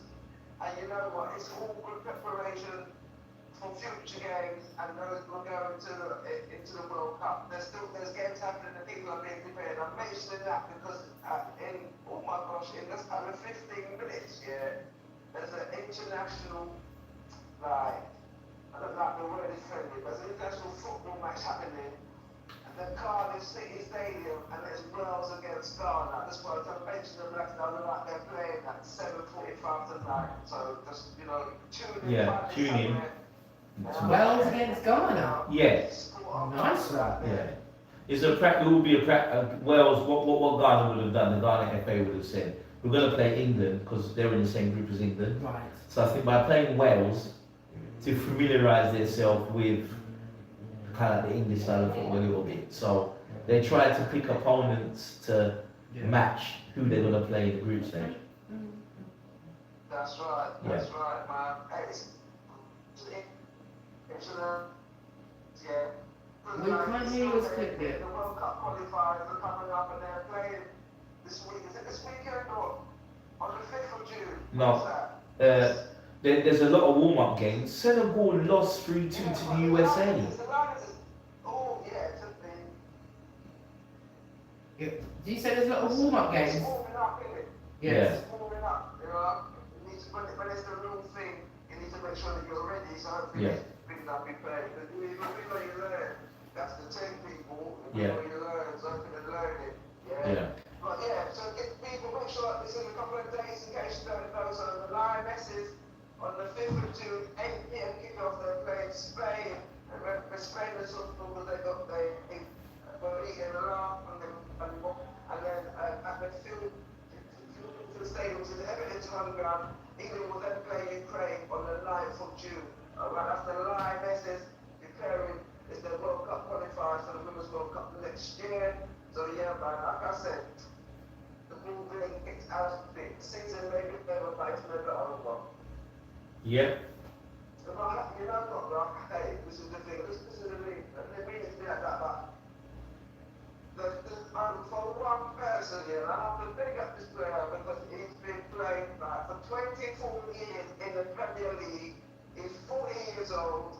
He started off as a YTS player, and people that don't know about what, but a youth training scheme, he used to get £70 per week. That's James Milner. Yeah. You know what I And mean? clean people's boots. Yeah, no, but if you offer the player £70 a week now, they'd sue you. Yeah. Yeah. Oh gosh. The white test players. This training scheme back in the day, that's how long it's been played. Yeah. 40 years, it's 24 years at top level. Yeah. We want James Milner, man. That's the big enough. Yeah. That's what I mentioned that, yeah. So, and he played for, he finished at Brighton and Hove, but he debuted, he was 16 years old, and he played for Leeds, and he also got honours with Man City, Liverpool, and things like that. So check him out. Got James Milner. Yeah. That's it, man. Played for eight different clubs. Yeah, man, it's quality. Yeah, top I quality. think he was also kind of underrated in time, but he's quality player. Yeah. Which utility players get underrated, don't they? Yeah. But yeah, but he kept himself humble, and he was just like, for me, a proper professional. Yeah. You know what I mean? How he came across. He had to be to last that long after Of 24 course. years in the Premier League. 24 years. Imagine. Yeah. That's a long time. A long time. He made his debut in 2002. Yeah.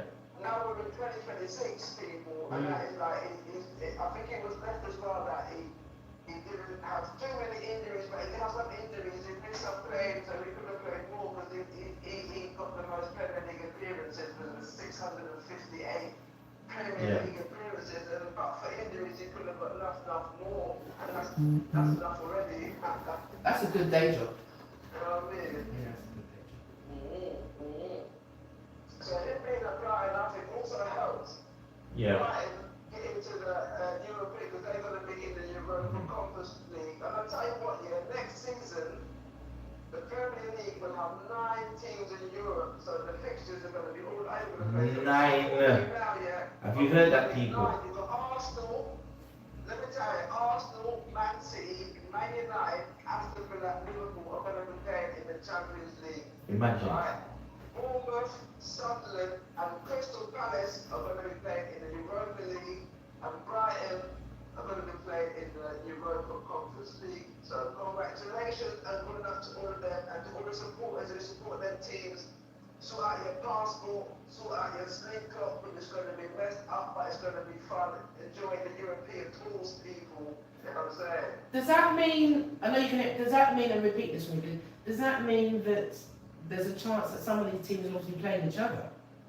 Possibly. Did you hear me And today? teams may be drawn against each other within that, Right. depending on what they are. Because it happened this season when Nottingham Forest played Villa. So Yeah. it's more like in the latter stages of the competition. Yeah.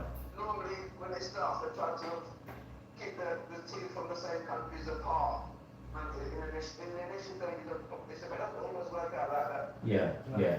We did at the Liverpool Tottenham Champions League final a few years ago. Yeah, Quite a few teams, where English teams have ran into each other. And Chelsea, when Arsene Wenger was going for his glorious quadruple, they played Chelsea in the semi-final the quarterfinals of European Champions League. So it has happened a few times where English teams have ended up met each other. Yeah. So 9 teams, you say? Yeah. 9 teams. Wow. Yeah. Is that the most we've ever had in Europe? Yeah, is that that is the most we've ever had in Europe, isn't it, Sunday? 9 teams playing in European competitions. Yeah, I'm not sure if it was 8 or 9 last. Might have been 8 last season, but definitely Okay. this is a lot. This is a lot. This is a lot, yeah. Whoever's doing the fixtures, man, they need to have the Excel spreadsheet because it's going to be able to change it because you know the fixtures will. Yeah. You know, the Sunday, game on a Thursday, depending on the competition. Yeah, definitely. Kick-off, you'll be flying to all different places in Europe. Yeah, definitely. You know, it's going to be fun. I would say, Yeah. embrace it, you know what I mean? If I start saving now, yeah, I tell you, I start saving your money. Yeah, definitely. It's fun for the HG. Yeah. Which I tell you, yeah, which brings me on to the Global Cup. I just think that another link. Listen. Oh gosh. I'm on fire today, people.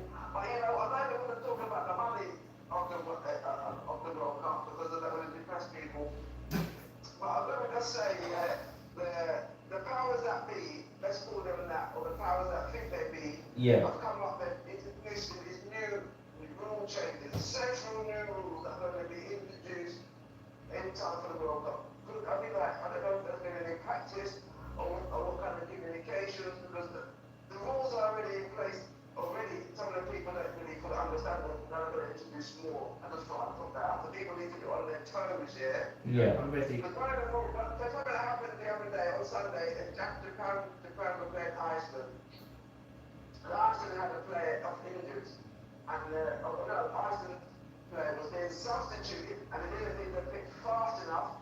So then they made that the next sub couldn't enter the pitch. So that means that Japan, Iceland had 11 men on, Iceland had 10 men on the pitch. Japan had 11 and Japan scored 1-0. So basically, when you think about the substitution and the player like walking off like taking enough minutes, they say no, 10 seconds. You've got 10 seconds to leave the pitch at the nearest point, and if you take too long, then the next sub can't enter for a minute or Wow. Yeah. Good. That's Well, unless they're generally injured, yeah. then Yeah, they use it as a tactic because of sometimes they say managers, not even sometimes, managers used to make substitutions deliberately to run down the clock. Of course. Or Yeah. otherwise just to Yeah. change listen, the state that can still maybe. happen, but the referee has the power to end on the injury time. That's what he was there for. That's what games are lasting like 3 days now, but that's one of the changes, yeah. Yeah.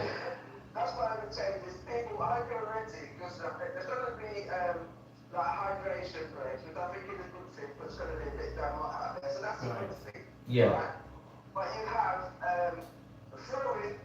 throw-ins are going to be timed. You have 5 seconds. Wow. If you delay the start, then a throw can be given to the opposition. I'd like to know who's going to be keeping that. And also, there's a goal kick countdown, also 5 seconds. Yeah. If you're deliberately running down the clock, still you don't want to call the player towards it. Okay.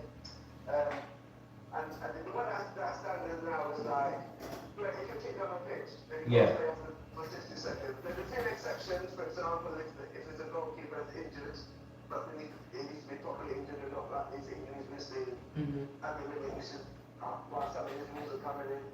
And there's another one that the other players cover them now, but they're talking about if it's in a confrontational situation, then they could be sent off. Hold a minute. The players covering them up, if there's some confrontation, then it could be a red card. Corners apparently can be checked off bar. There is some caveat, obviously, but just to make sure the corner has been ready, but it Yes. has to be done quickly before the restart, so I don't know how that's going to be, you know what I mean? But if a goalkeeper's been wrongly awarded, VAR don't check that, so it's half a job. Yeah. We can run on the pitch now. I've heard now that for head injuries, the medical team can enter the pitch just like rugby.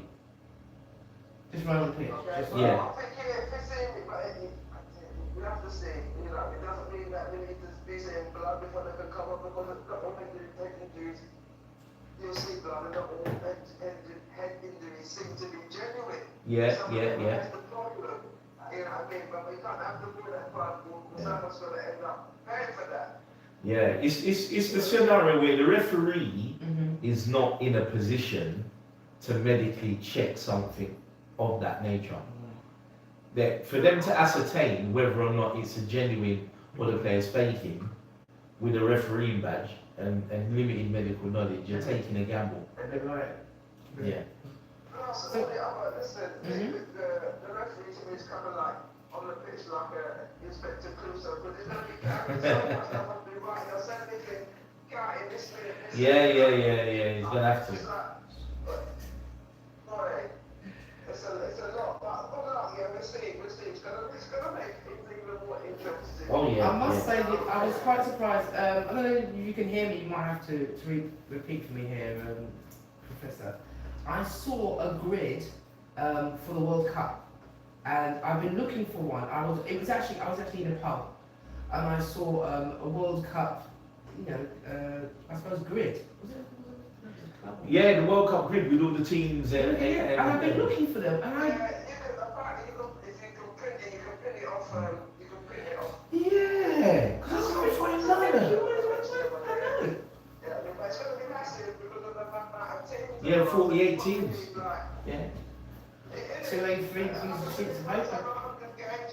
Yeah. Yes. 118, I think. 118 games. Yeah. Well, some people are definitely going to listen.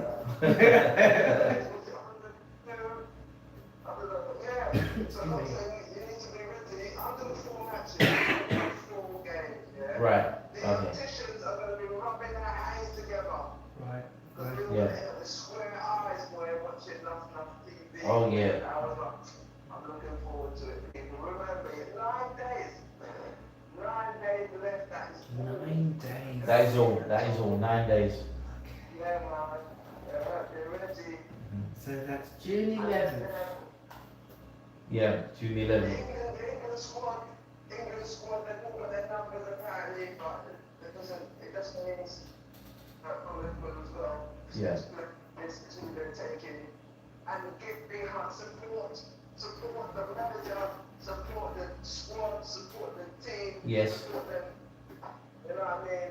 Yeah. I mean, like, stop questioning, why didn't he take that player, why didn't he take, listen, we don't know, and there's only room for 26, so whoever's got, he's selected, Yeah. that's who he thinks can go out there and do the business, so we have to trust in Thomas. Yeah. Same way I say trust in Serena, Trust and in Thomas. I've been proven wrong, yeah, we have to trust in Thomas and the boys.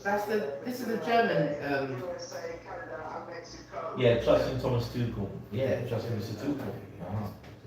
Yeah. Okay, so. Can I say it's really, really important. On a serious note, Yes.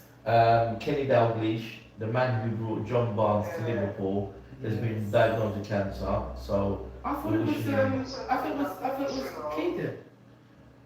no, it was Kenny Dalglish. Yeah. Oh, what was that I heard about Keegan? Or Kevin? Oh. And Keegan as well. Yeah, I'm sure I heard something about Keegan. Wow, Yeah, this He's Kevin got Keegan. stage 4 Okay. cancer. Got stage 4. Wow. Yeah. Yeah, so. Oh man. Two players that I've got a lot of time for, two individuals that I really got a lot of time for. Tactically, I thought that Kevin Keegan wasn't ready for England, but as a person and as a manager, Yes.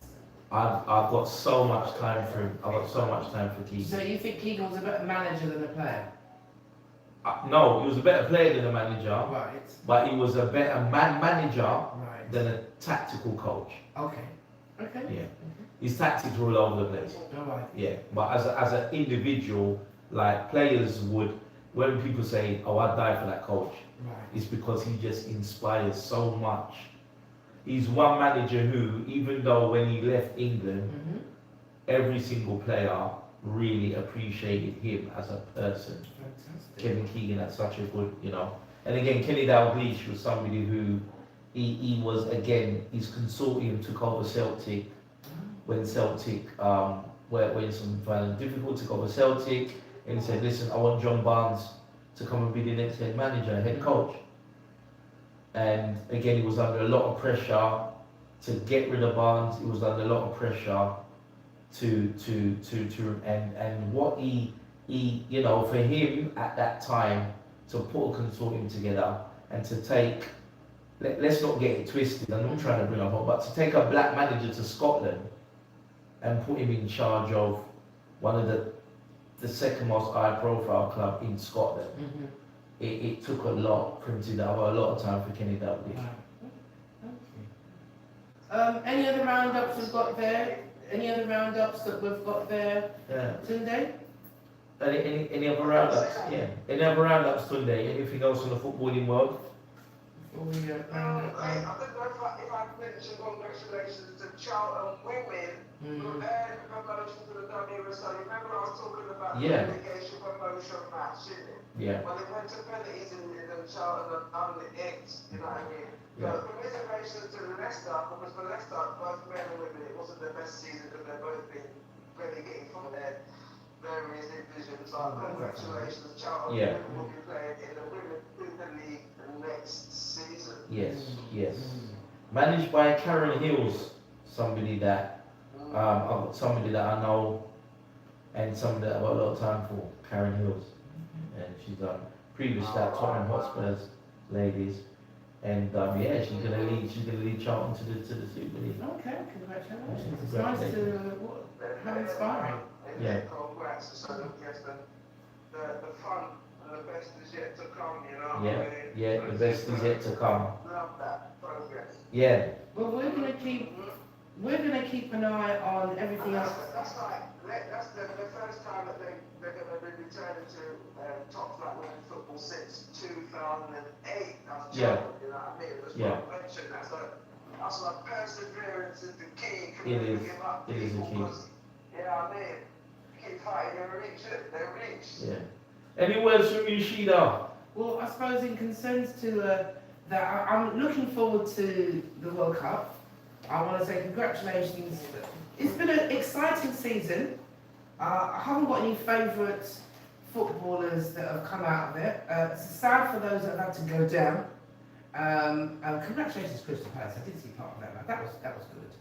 And yeah, congratulations Nigeria for keeping that. And yeah, it's been a nice season all in all. I must say, but I haven't got any favourite footballers, so that's I'm a bit sad about that because I do like to see my players. Does that mean that you've not had a look? I haven't had a look. Okay. Yeah.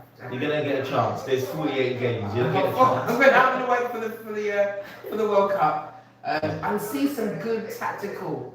I mean, that's what I like about. Just show me when I see some goals, I'm like, what?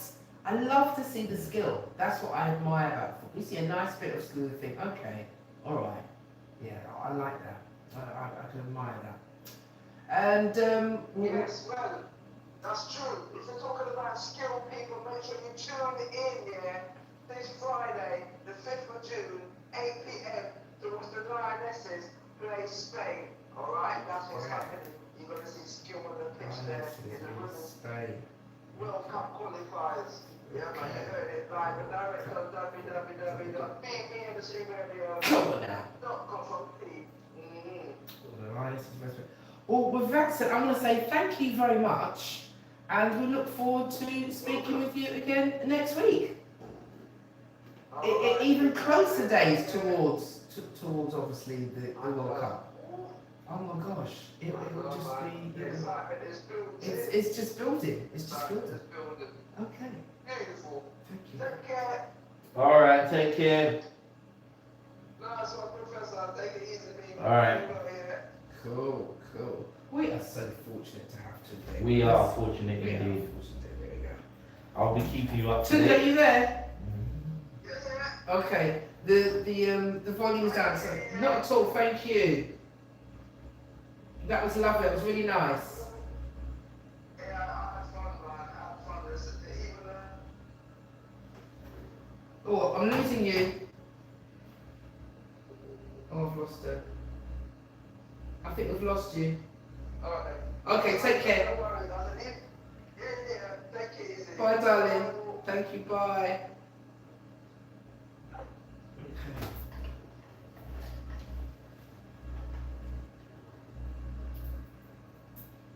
People, I will say that as we talk, as we are speaking, as we are live on air, www.bbmcradio.com, Ghana and Wales are on the pitch. They're on the pitch and they're about to kick off. About I'll be to kick giving off. you updates. You will be giving us updates. And let's have a quick 44-44 because you guys are missing on 44. Okay.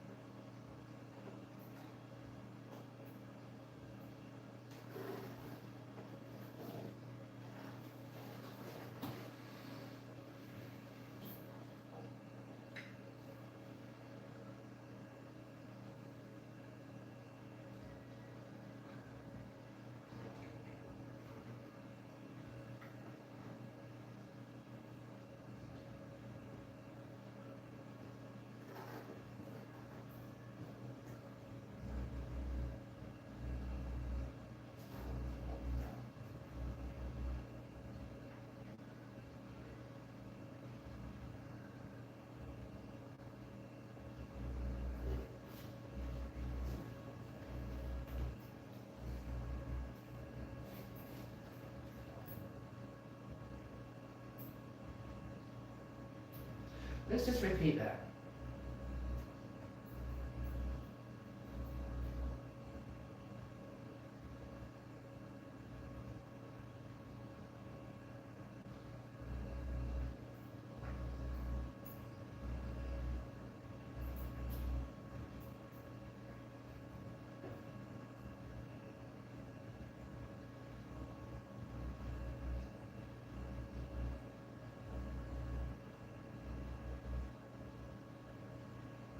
This is one thing with the tyres now in concerns to just how much tyre wear they have and when they're talking about the laps remaining for each lap, just actually making sure that they spend the power point, the power that they have and making sure that they can obviously do the best with their tyres as well as ensuring that they use their tyres well and at the same time just make sure that they have the balance.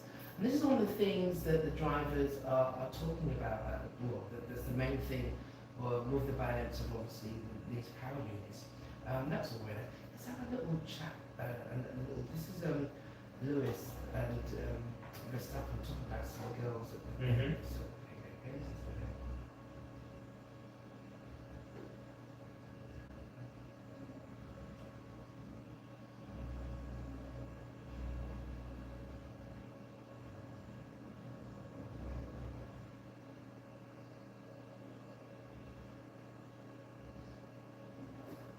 I've never really heard that. This is Lewis and Max Verstappen. They're talking about how many nice girls that they see. This is a 2019. This is obviously Abu Dhabi race when they've always been on good par. That's one thing about the drivers. No matter what's really going on, they still have a relationship which is different to what is had on the track as opposed to what might happen otherwise. And I think you've got to have that if you're in I suppose in a close contact kind of sport really. There's got to be at that point where Well, it's good to know that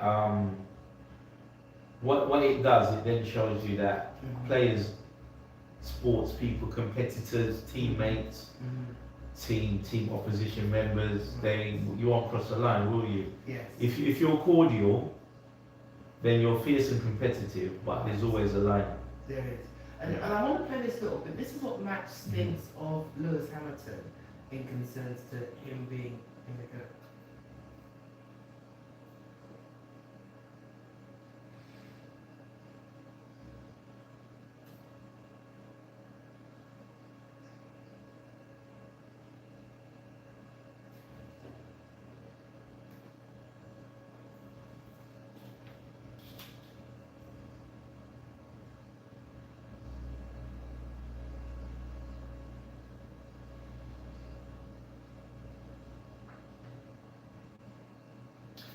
Right, of course he can, because he can fight for the title again. Do we believe that that he's going to fight for the title again?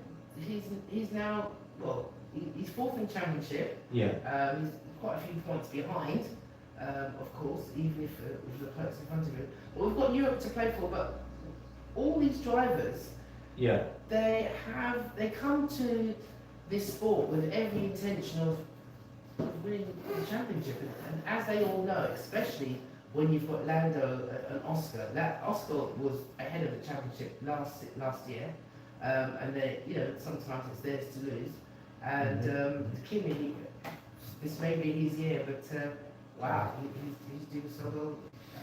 All it takes is I think 2 or 3 races. Yeah, in a row. I think there are situations where sports people do get to the point where you may say, listen, in football, you're not going to start every week, but we want you in the squad. You'll have that conversation with the team, the race leaders, saying, Right. well, we want, you're a good driver, Right. but we really don't think that you're going to win the championship. But what we do want you to do, we've got some really good young drivers, and we've got some test drivers, and we kind of like need you around to help Right. bring them, develop them to the next level. And some people you win a few titles, you've been on the circuit, you've been competitive, and you may accept that. And some individuals, sports people, the ego kicks in as, how dare you write me off? Of course. How dare you consign me to the knacker's yard? I think I can win another title. With that said, we've Yeah. got a few moments before we speak to Mr. McIntosh and his agenda. Within that time, I forgot to ask Carol and also Tunde what Yeah. they thought of the movie. Should we do a little bit of this now, or do you want to go to the cricket? What would you like to do? What I want to do, let's go to the movie because the first test against New Zealand and the T20 World Cup is the following week. Oh, okay. So, are we going to do movie? Well, when we were talking about movies, Yeah. we talked about, this was quite exciting actually. Yeah. We spoke of the Italian job. Yes, we did. Now the Italian job, because it's got football in it, and Yeah. it's based kind of like around football from that point of view. Yeah. Even though them teeth, Yeah. they're theft of all They that. liberated some Italian gold. They did. Yeah. And then, it's got its one-liners which are quite unique. Yeah. And then we spoke of, this is between us obviously, what other movies around World Cups or around Yeah. football, Yeah. and there was one other, the 2 others which we came up with. Yeah. One was, well, you mentioned it, Train spotting. Train. Now I didn't get that, but that was a really good. Yeah. point. Yeah. Why Yeah. play Perfect Day Beat on the show Yeah. in Consensus Train. It's one of my favourite movies Yeah. actually. But I didn't realise or recognise the actual point because I was like, Yeah. why train spotting? Yeah, Please, yeah, to yeah. our listeners. So train spotting, there was some scenes, there's one particular scene where something was taking place Yeah. and in the background there was a football match taking place. So it was set during the 1978. Pointers. Yeah. And the 1978 World Cup Right. where Scotland, which was the only British team at the time to qualify for Argentina. Right. So for those who don't know, historically speaking, in the 1970s, the 74 World Cup, England didn't qualify, Scotland did. And in the 78 World Cup, Scotland again qualified.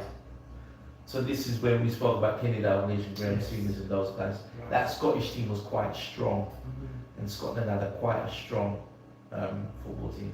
So the 78 World Cup, they had a very good squad, and they went to Argentina. And train spotting was actually set around. There were some scenes that took place, and for those who were Scottish football fans, they would remember that particular game. For those who are old enough, Right, of course. because Scotland were 1 goal away from qualifying for the second stage. Is that when Barnes hit the... No, Archie Gemmill scored against Holland, and they were 3-1 up. But then Holland scored again to make it 3-2, and Scotland's goal difference changed, so they got knocked out and didn't make it through to the next round. Okay. Yeah, So that was those 2 movies. So that was those 2 movies. The Italian Job was based on the 1968 European qualifier game where England played Italy in Turin, Right. and I believe that the actual final score was 4-1. Did Jimmy Greaves score 2 goals? No, it wasn't Jimmy Greaves, it was Jeff Hurst. Okay. And they beat Italy 4-1 in that game in Turin. Oh, in Turin. Yeah, which is where the goal was. Yes. Yeah, And that's what yeah. I have to go. And we did have a quick discussion, technically speaking, Mhm. could we classify the Italian Job as a football related movie or a motorsport because of the driving? Well, the driving was quite good. The driving was very You good. know, I mean, obviously you've got the minis, you've got the van. The minis are just Yeah. getting. I mean, those factors are in the game, Yeah, in the film. My apologies, I think more so. Yeah. And it's part of. I mean, minis are very British. yeah, From the point of view of. yeah, You yeah, know, yeah, minis and football. yeah. I would go for it being. I remember the football part, and I do remember obviously the minis Yeah. because that's. All right, we've got to get off here now. We'll be going around there all bloody day. Yeah. Driving around. All right, watch it, Coco. Put the brakes on, put the brakes on, slow brakes now, and watch it. A little bit on the gas and in. That was good. Yeah. I mean, there are so many classic lines in that movie. Yeah. There was another movie that we spoke of, Yeah, and which was football related. football related. Escape to Victory. Now, even though that was in a prison, wasn't it? That was in a prisoner war camp. Yeah. That's the one where, is that the one where all the players are from different countries? Different countries. different Yeah. nationalities. And they make up a football team because Yes. they say, okay, you guys, to boost your morale, let's do make up a team. So they approach Michael Caine, and Michael Caine is one of the army officers, Mhm. and they say to him, would you like to put together a team of the POWs? Mhm. And would you like to play our superior prison guards? Of course. And I said, too right. Come on now. Come on. That's got Vinnie Jones in it, isn't it? No. That's Mean Machine. Oh, We can talk about that one. We'll talk about that one as well. So, this one. Escape to Victory actually had real, it didn't have any actors. That's why it's got. Escape to had real footballers, yeah? Now, It's Pele in that. Pele was in there, okay. We haven't got any prizes to give away, no calling or nothing like that. We should have. We should have a prize. Should I say it? Yeah, I'm gonna say it anyway. Right. Which country Mhm. was Pele supposed to be from in the movie? Well, okay, I'm gonna say like Venezuela. Close-ish. Geographically close, but Guyana? geographically closer. Okay. Geographically closer and culturally closer. Okay, so Brazil, Argentina, Guyana, Venezuela. Ooh, what's on the other side there? Venezuela is geographically closer, but culturally way off the mark. But Ghana Can't be Mexico. is culturally closer. So somewhere from the Caribbean. Yeah, Jamaica? no. No. Close. Still culturally, but not as close. It's culturally within the same. Okay, that Windward kind of. Yeah. Oh, so Trinidad? Yeah. Come on now! Yeah. I don't know about the Trini accent. I don't know. The Trini accent wasn't very authentic at all. But he was supposed to be an army officer from Trinidad, Right. and he was in a prisoner of war camp. Would have been one of the British West India Regiment. And Michael Caine said, "Hey, Hatch, you're quite good, aren't you?" And what did he say? He said, in his Brazilian Trini accent, I like to play. And why do they do that? I don't know why. They think that, they give you this kind of lilt, and you think, you might be better off just being doing Brazilian or that kind of Mexican. Yeah, he might as well. Why couldn't he just be a Brazilian soldier? And done. Why try to? When they've got, Yeah. officers coming from Yeah. Africa to Yeah. enforce the moment. That's why I said it. You know, one of the things that is my one moment. Mhm. One of the reasons why, for me, Cool Runnings gets a massive thumbs down. Okay, because of the accents. And because The of accents are just so. To me, it's bordering disrespectful. Yeah, I can believe. Yeah. There's one guy. There's the movie that Will Smith produced called Spring, which was a really used local Jamaican actors to make it. I never heard of Spring. Yeah, it was about a young guy who his older brother 10 years prior was supposed to be the next Usain Bolt, went to America, got caught doping with steroids and got banned. And the younger brother won boys champs and was the next sprint king to come out of Jamaica. And the coach was an American guy, Okay. and they gave him some ridiculous Jamaican accent. Okay. And why didn't they just make him an American coach who was just coaching in Jamaica? Why did they? Yeah, it's just, yeah. It just didn't make no sense. Yeah. Just make him a Yankee coach and leave it. Yeah, just do. And just talk with the Yankee accent. Like, why try to, why mash up the, you know? I mean, credit, I do like the fact that he used local actors to play the mum and the dad, which was brilliant. Oh dear. But the coach, he just ruined it. Oh man, okay, alright. Really? Alright, good. We've had this one before. Yeah. And we've got Mr. McIntosh, who's definitely, he's not even waiting on the wings, he's waiting. He's waiting. He's in the paddocks. Mr. McIntosh. Time again. Yeah, okay, alright, here we Yeah. go. We were talking about football and got waylaid, but let me bring you up here. Okay. I can understand. There's a lot of football talk. I know. And Wales and Ghana are on at the moment. Do I ask you where you're going to first? No, don't ask, man. No, don't ask him nothing. Okay, don't ask him nothing. Okay. Professor's in the house, just to let you know. Uh-huh. Good evening to Sheila, your listeners, and Professor Johnson. Okay, hold on, let me bring you up. Okay, oh wow, we have our lovely Mr. McIntosh with his agenda, and I'll just let you know the professor's in the house. Mr. McIntosh, how are you today? I'm fine. We got a little bit of a blessing today. Yeah, big blessing. Which was much needed to cool us down a little bit. Say welcome and good evening to all your listeners and to Professor Johnson in the studio. Thank Good you. evening, sir. A few topics which we're going to cover in the next half hour or so.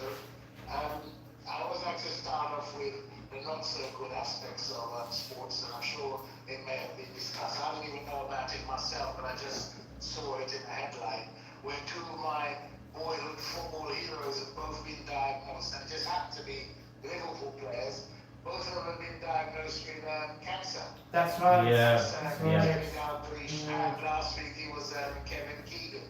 Oh, So, wishing both those heroes, as I would use the word, and hopefully they get a recovery and they'll get around to enjoy the World Cup. yes. Yeah, definitely. Wishes goes out to them and to their family. Sheila, I know you talked a lot about football and so on and so forth. It was nice to see Arsenal, the people of, I won't use the word North London, from all over the world celebrating their victory. There was a few silly behaviour, and also in France as well, where your team has won, but why people need to go and break the law and be stupid is another matter. But just like to point that out. You go to enjoy yourself. Cheer your team on, celebrate your team's victory. But there's no need to behave in such a violent manner where people are looting stores and setting fires because we're putting other people's lives. Okay, from that note, one of the things I can hear a sort of singing in the background, Sheila. I'm moving. Is that better? You're moving or something's touching the mic. Okay. Is that better? That's better now, yes. Okay. All right. Right. I'd like to just tell you, you mentioned something in terms of my agenda and you brought it up and you were asking me in relation to the news that's come out in the last few days of Serena Williams Oh yes. coming out of retirement. To be quite honest, I'll say what I say to speak persons. Serena, it's about time that you went and you looked after your grandchildren. I don't see, I can understand somebody of Serena. I don't want to see Serena ruin her legacy like her sister. You're Yes. one of all-time greats. You've retired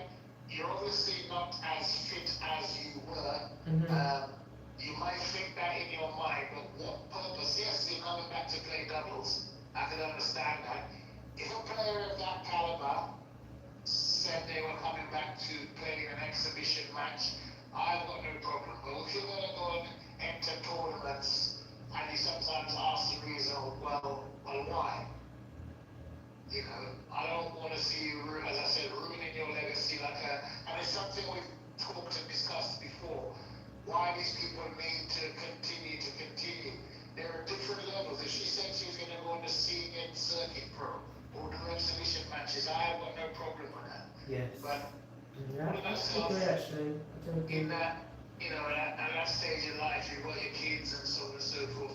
You're not short of money. Not sure of a bomb or two. You can actually go and do that. And as I said, Venus came back, and Venus has lost in every single singles match that she's basically competed in since coming back. And it just goes to show you in terms of what people may be going on for a long time. You saw Warrenka announce his retreat. I can still hear somebody moving or touching. Okay, alright, so we're fine. Right. In the French Open, Stanislav Wawrinka announced his retirement from tennis. And I actually think we may get an announcement sooner or later from Djokovic, because this wasn't his best tournament, and he has been struggling with injuries and so on and so forth for a period of time. So I think his reign is on the downturn. So he lost. He's been a wonderful. Sorry. Yeah, he lost, but I will say I saw some fantastic tennis. Otherwise, the 19-year-old from Brazil, and who was the other guy that we mentioned? Kwame. Is it Kwame? Moise Kwame. Yes. Oh my word! I was just like, come on now. I was really. I was just. I just happened to. What he won the. Was it Dallas Open? I think I saw. Dallas Open. I've never seen him One of the play. youngsters now coming Yes, through. coming through. And that's what I'm saying, the likes of Djokovic and so on, there's comes a time when you have to consider, are you really up to competing with these young guys? Yes. Especially after you've recovered or you've had injuries. It's the same when we said Sir Andy Murray, who, went on a little bit too long, body takes wear and tear. So that's why I'm surprised that Serena has sort of, made this kind of announcement. Good luck to her if it comes off, but as I said earlier, and I would like to see Serena ruin her legacy by, making a fool of herself. So, Many have. When you say that, it makes me reflect on how many have done that to their legacy, if not by injury or otherwise. Just it's either ego or money, isn't it? Or otherwise, you get to a certain stage, you have to do that. Yeah. The other day, I had to say to myself, no, you can't bend down away like that, You have to just do a little two-step and be happy. Yeah. well, that is quite correct in that sense. Serena is a hero. Yes. Or heroine, whichever way you Hero, want to put it. yes. And you don't want to see her, going and getting beaten, or you're looking Oh, at injury. And Yeah. is she ever going to come back to say, win Wimbledon? I doubt it very much. Because Wow. prior to her retirement, she was getting beaten in tournaments, etc., etc. There's a new young breed, including in the women's game. So, and as I said, we may not be party as to why. She might have been offered some big money, to come out of retirement and so on and so forth. We don't know. There might be some sort of sponsorship deal behind it, or she might be just one of these persons who's bored. She fed up with family life and decides, you know what, I'm going to go and come back and play tennis. Her father, Richard, must be turning in his grave. I'll be quite frank with you. Oh yeah, definitely. I Yeah. think so. Oh yeah, So definitely. and I said, we talked about some of these older athletes, sportsmen and women who are doing this, and the detriment to their body and their psyche. Okay. I can still hear that racket, Sheila, like you're touching the microphone or something. Is that better? It's better now, where somebody's moving something, so it's getting feedback. Okay, let's get some things down. We're trying to move and get some things down and see where that could be coming from. Let's turn down some levels there. How are we doing with that? That's not too bad. There's like a rattling of paper or something. That's near the mic. Oh, Anyhow, okay. I'll move on. We'll do a little bit, and then if anything, we'll call you right back.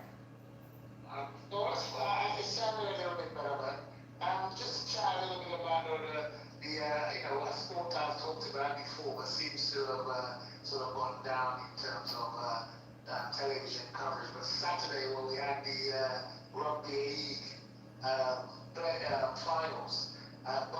women's and the men, and both was won by Wigan Athletic. Okay. Ah. They won the women's rugby league final, and then the men destroyed Hull Kingston Rovers. Now last year, Hull Kingston Rovers won the treble. They won the league, they won the cup, and they actually won the world trophy as well. Awesome. I didn't know Wigan were that good. Oh yeah, Wigan are This top time, side. they started the season a little bit iffy, but Wigan, which is a team that I've always supported in rugby league, Okay. gave them a lesson to be desired. They actually hammered them. When I watch rugby league, I sometimes wonder, these guys must be made of iron. They have an award called a Man of Steel, and it's basically for the player in the season who's voted the best player. But I think the name Man of Steel says a lot, because I look at rugby league now and I'm thinking, these guys are super fit. Their tolerance of pain and collisions and so on, because I look at it and the speed of the game is rough. Yes. Yeah, man, I definitely. do like a little bit of rugby. Rough. As I said to you, as a young person, I've played rugby union, I've played American football. I didn't know that. Guys in rugby league, they're just amazing with the licks and the blows that these guys are taking Oh, and yeah. putting their bodies. And not only the guys, the women as well. Isn't the rugby league more the working man's league, so to speak? Because I know. Technically, yes. Yes, It started yes, off yeah. in the north of England Mm. for the mines in the So area they- in the north of England. But it's moved on to the professional game. It's probably one of the national sports of Australia. Okay. But as I said, the physical aspect of it, and I was watching the women's game as well, and the women we did happen to put it in a term. Well, to say that they're fit from the point of view of don't mess about. Oh yeah. Oh yeah. Don't mess And about. the fitness levels of some of these women, That's what took and an eye on out. the rugby league side, one of the good things is that any shape, any size can play the game. Right. Yeah. And that's what I like about rugby. I didn't know that you played American football. Yeah, so back Who in for? my youth, I played American football for the team that at the time was called I started off playing for the Ealing Eagles. Oh yes, I remember them. I remember A them. high team in the league, and then I went to play for. I tried to play for the Ravens, and so London Ravens, but Mhm. I was doing so many different things. I had to sort of Shoes. give up. Yes. Too many things, and the whole body started to take a pounding. Yes. Especially when you're a good athlete. Fortunately, when you're a good athlete, fortunately you do have a choice Yeah. of what you want to do. If you can run, if you can throw, if you can, Absolutely.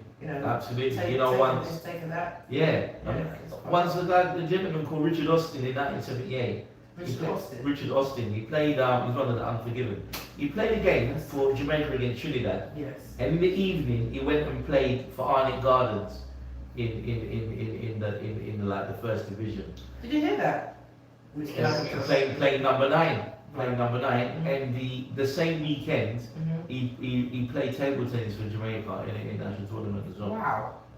Yeah. Well, there are lots of sportsmen and women who dabble in playing various sports at a high level, whether it be Michael Jordan who played basketball, whether it was baseball, there's been quite a few. The only downside for me, back in those days when I played, none of these sports had money. Yes. So they were all Yeah. So I How- had my body bashed up for the joy of the sport rather than the Bo Jackson. financial Yeah. Implications. financial compensation. Now, any sports, as I said, you play nowadays, there's money in it. There's very few amateur athletes or sports now where you can't necessarily make a living. Not all the time it's through prize money Mhm. or parents' money. A lot of the time you are on top of a sport and sponsorship. Yeah. Yes. So Yeah. those sponsors want their clothes, whether say for example you're doing archery, Yeah. if you use this particular sponsor's bow or you're skiing and you use this particular brand of ski or whatever. It's how a lot of these athletes make their money.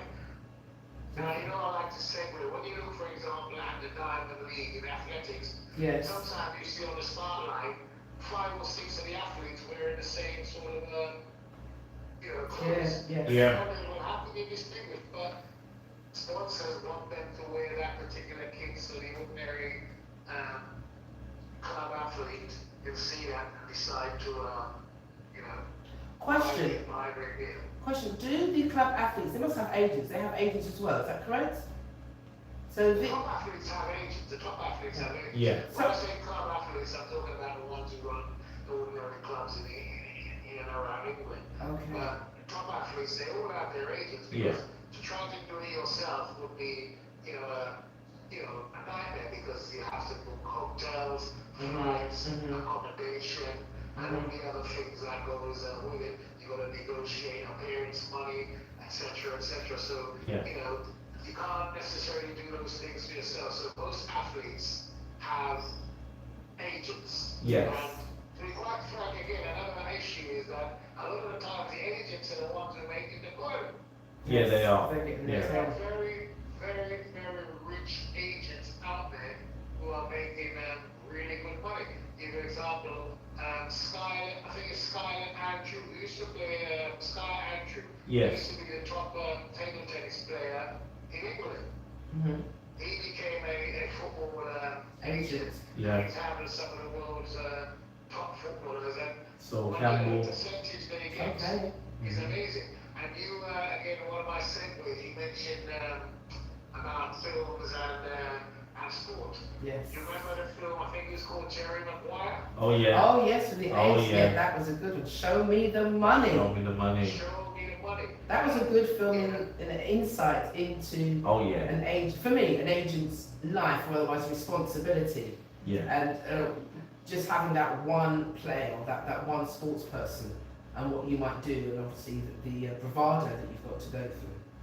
Yeah. But if you get a big one, if you get one of the top guys, then you're made for life. Yeah. Especially in, say, for example, in American sports, because you negotiate your percentage or what you're gonna get. I think there was another one, a TV series, if my mind serves me right, starring The Rock.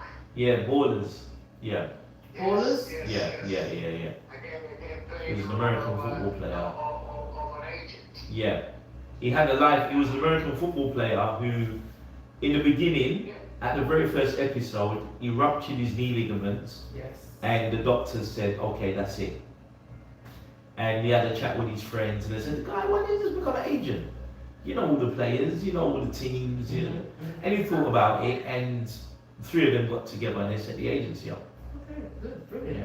And that must be, I can imagine that being quite was it a comedy one?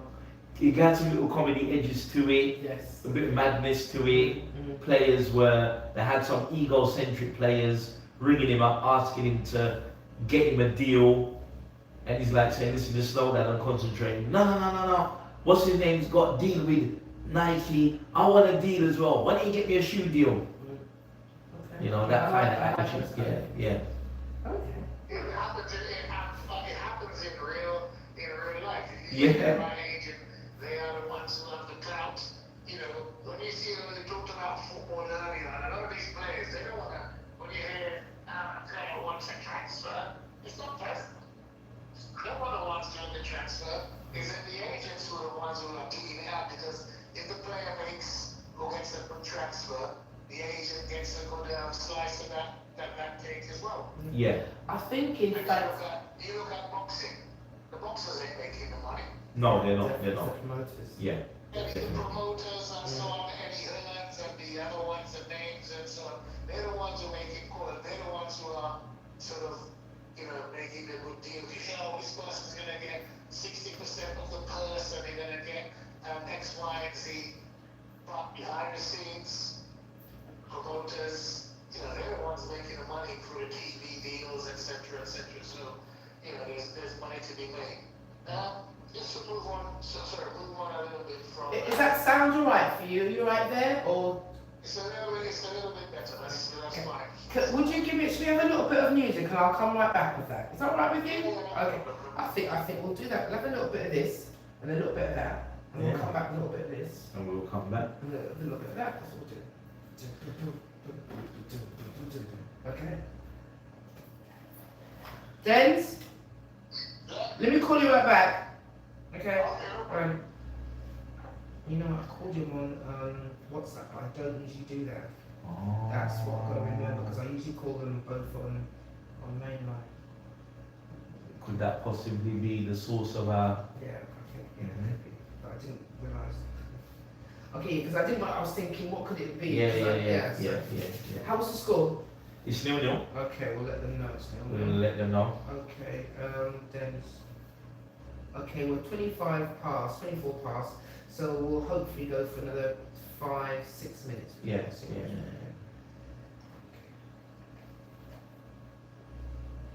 What else are we missing out on that we haven't mentioned? I've got to mention this. West Indies are Oh, yeah. playing Sri Lanka. And I've got to do the F1. Yeah.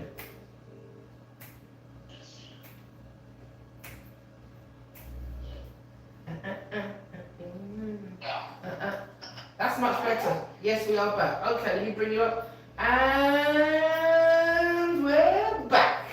Listening to www.bbmcradio.com, and we're here with Mr. McIntosh with his agenda. We were talking a little bit about agents and football and Yes, so on and so yes. forth. And I don't know if you got in your conversation, but people might think it's a joke thing, but for me, yes, there is a comic aspect of it in Soccer 8 that took place over the weekend. I don't know if you mentioned. Oh, we're talking about is that with the with Nigeria and no? No, that's the Soccer US. Aid is like the Oh, like the live aid for football. UEFA. No, Yes. all the football players and celebrities play. And all the celebrities come Yes. out with Yeah. ex-footballers Yes, that's right. again to raise Right. money for various Charities and stuff. UEFA Yeah. thingy. Usain Bolt was the manager for the rest of the world team. Oh, I missed a good time there. Yeah, we missed a good time. There was a lot of comedians, but apart from that, there was some good little football in between, But they take themselves seriously, so they take it. Yeah. Some guys take it very serious, Mhm. whereas the others get into the spirit. But the whole idea is using the sporting platform in order to, raise money, not only for charities overseas, but for charities and so on in the UK. I think they raised millions and millions of Fantastic. pounds. And it was nice to see some of the old ex-pros coming out, giving their time, the likes of Michael Essien, old Chelsea player, Jimmy Tarver, Bertoff, Wayne Rooney. Oh, really? Who's the other one? That Arsenal player, I forgot his name now. But Julian Lescott, Jermaine Defoe. Okay. Even some of the ex-female footballers from England. There was some ex-American female footballers came out, and plus the celebrities. And you can see from some of the celebrities that some of them have played, a good standard of football in the past. Like the Angry James, one of these persons on the internet. He's a good footballer. Tom Graham, the singer Tom Graham. Again, you can see that he's has played football at a reasonable Decent level. Yeah. So Yeah. that's what I mentioned. Oh, thank you. It was nice to see some of these people giving their time and so on. The likes of some of these Jack White ballers are absolutely useless, but he still came out and gave their time. Nitro, the gladiator, Francis Aiken. Oh yes, Nitro. You can see the speed that he had, but control was absolutely useless. The guy who actually starred in that racing car movie F1. Right. Yes. No, he That's scored. what scored in it, not, Yes. Not he Brad. actually scored a wonderful goal. Not the sexy one. Yeah, offside. Sorry. He scored a That's wonderful correct, goal. that is offside. But, the referee didn't give him a blind. But the way he finished it, again, would suggest with the outside of his boot, would suggest that he he's played a little role in his team this time. So Well, I just thought I'd give that a mention. no, I'm glad you did because it's the unity of football. And there was one thing which Professor mentioned at the top of the show, which is, okay, congratulations to Arsenal. And that what was seen in North London was a unique moment of unity and anybody and everybody. Is that because it was in London in concerns that whoever I suppose London had a big significance for it. I thought what was so significant, and Mr. McIntosh will know, playing football, the level of football that Mr. McIntosh would have played at that time, Mhm. when you're talking about everyone used to go in the bath together, he had the champagne, Right. and everyone used to go to the pub and all Right. of that. What I saw on Sunday was like, you know what, this is a new era of viewing and celebrating football. So he was saying that just how unified, and it wasn't a case of, you know, as you say, everybody in the shower together and we've got the bottle and, you know, we are lads. It was really, whoever was anybody was wearing a red shirt, it didn't matter, and it was really quite unified, which was it's nice to hear. I know women who they support Arsenal, but they've never really been to a football match and so on and so forth, but they like Arsenal. And they're heading down there to, the area to share in the joy. Yeah. People of all races, religions, all colours, all as one, supporting their team. And yes, sports can bring people together. Obviously, I said earlier on, there are a few idiots who weren't sports team. But sports brought all these people together. There was Muslims hugging, man with, it was fantastic and really nice to see. If that can carry on, then the world would be a wonderful place. But unfortunately, it is not like that. But for that little period of time, Yes. that was the place where you saw, I don't like the term, but multiculturalism at its best, if you understand. So everybody was there. Not that I wouldn't have won it. And I like Arsenal. I don't know if there are any Emmanuel Tottenham t-shirts with me. I was on my way home. I was coming from the Man City game, the Man City Yes. Brighton game, Yes. and I was on my way home. Because they made me Yeah. VIP, I wouldn't have gone there. No. Well, we've got to know our place when it comes to certain teams, haven't we? I'm really not for them winning the title this year, so but they all look my first day. Yeah, okay. Yeah. Well, To be honest, I'm glad in a sense that Arsenal won the title because, as I said to you before, I like to see a change. I don't like to see a monopoly in sports. I think it becomes kind of boring when the same teams win, week in, week out. Whether it's athletics or whatever, somebody's winning all the time. Yeah. It tends to take away that aspect of the sport for me. I like to see change. I like to see newcomers come on the block and take over. And that's sort of segueing again. Not that I like to talk about American sport, but like in the NBA, the New York Knicks, they haven't won the NBA basketball for I think it was 20-something years. Really? And I didn't realize. they finally made the final. Yeah. So, Oh, wow. It's a nice change for a different team, to get the opportunity to win the title. Because I said, if the same ones are winning the Lakers. Oh, I've got to look at that. Yeah, it's something that the Miami Dolphins. Yeah. Sorry, that's football. Yeah, sorry, Michael. So the Lakers being, is that Chicago? Lakers, LA, Los Angeles. Yeah. As I said, the New York Knicks, I was watching when they got their sports like Spike Lee and so on. They've been coming out with their shirts now. Right, that's not blue. Is it pink and red? Pink and orange? I don't know what they were, No, but blue and orange. they made the final now for a change. Oh, can I look at Just that? to sort of move on a little bit swiftly. This weekend coming up, you have the Oaks on Friday, which is the Phillies Classic, and on Saturday we have the Derby. Right. So it's big time for horse racing. Again, with the Derby and the Oaks as well. Again, the monopoly of the Aidan O'Brien stable for me takes away a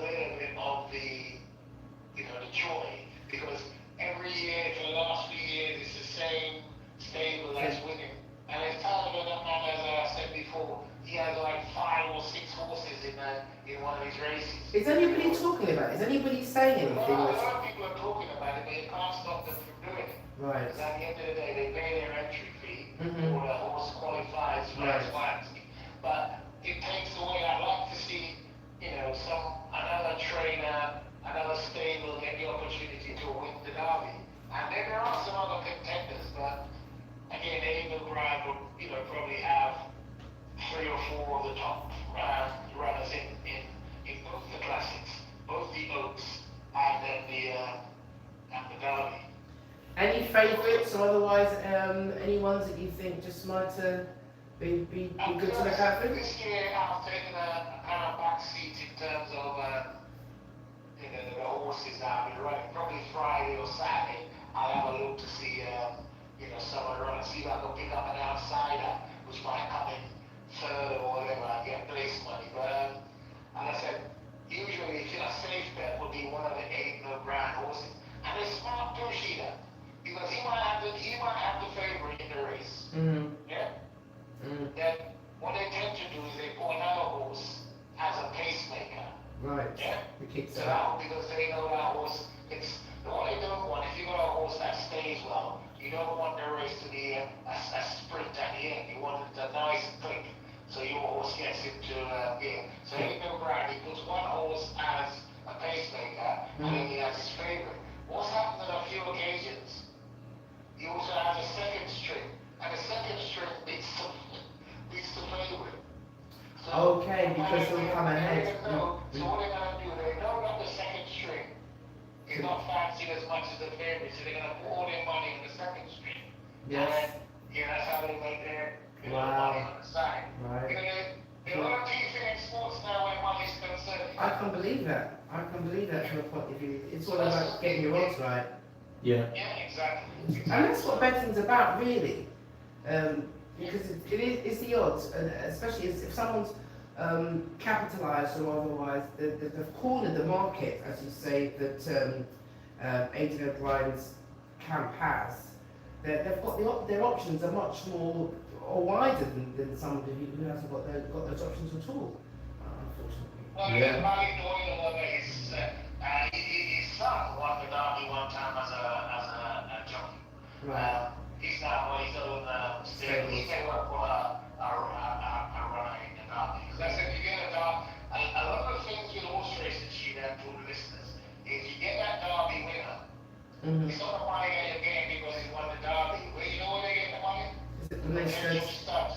Yes. Stud fees. Yes. Yes. I do know. Sometimes just to cover another horse with a good name. Mhm. It's £1 million for a horse to jump on another horse. So Right. there's a lot of money at stake, if a horse wins a derby because they say that name and so on. We still have horses, which one of the greatest horses of the last Bedlam?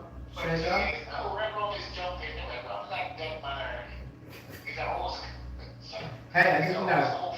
He's a horse called Franco. Franco, no, I don't know. Franco, F-A-R-K-O. Franco was unbeaten, right?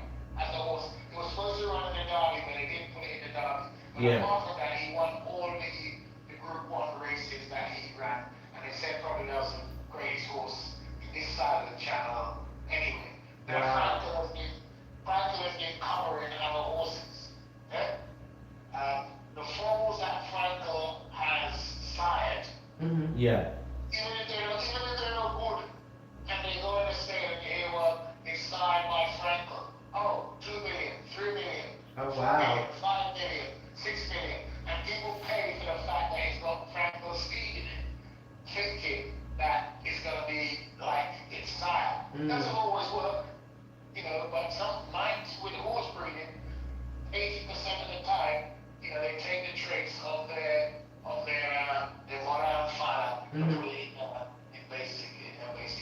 So that's something to look forward to This over weekend the also. weekend. Just to sort of Start the Grand Prix. Oh, who knows anything about, just ask you, who knows anything about the darts?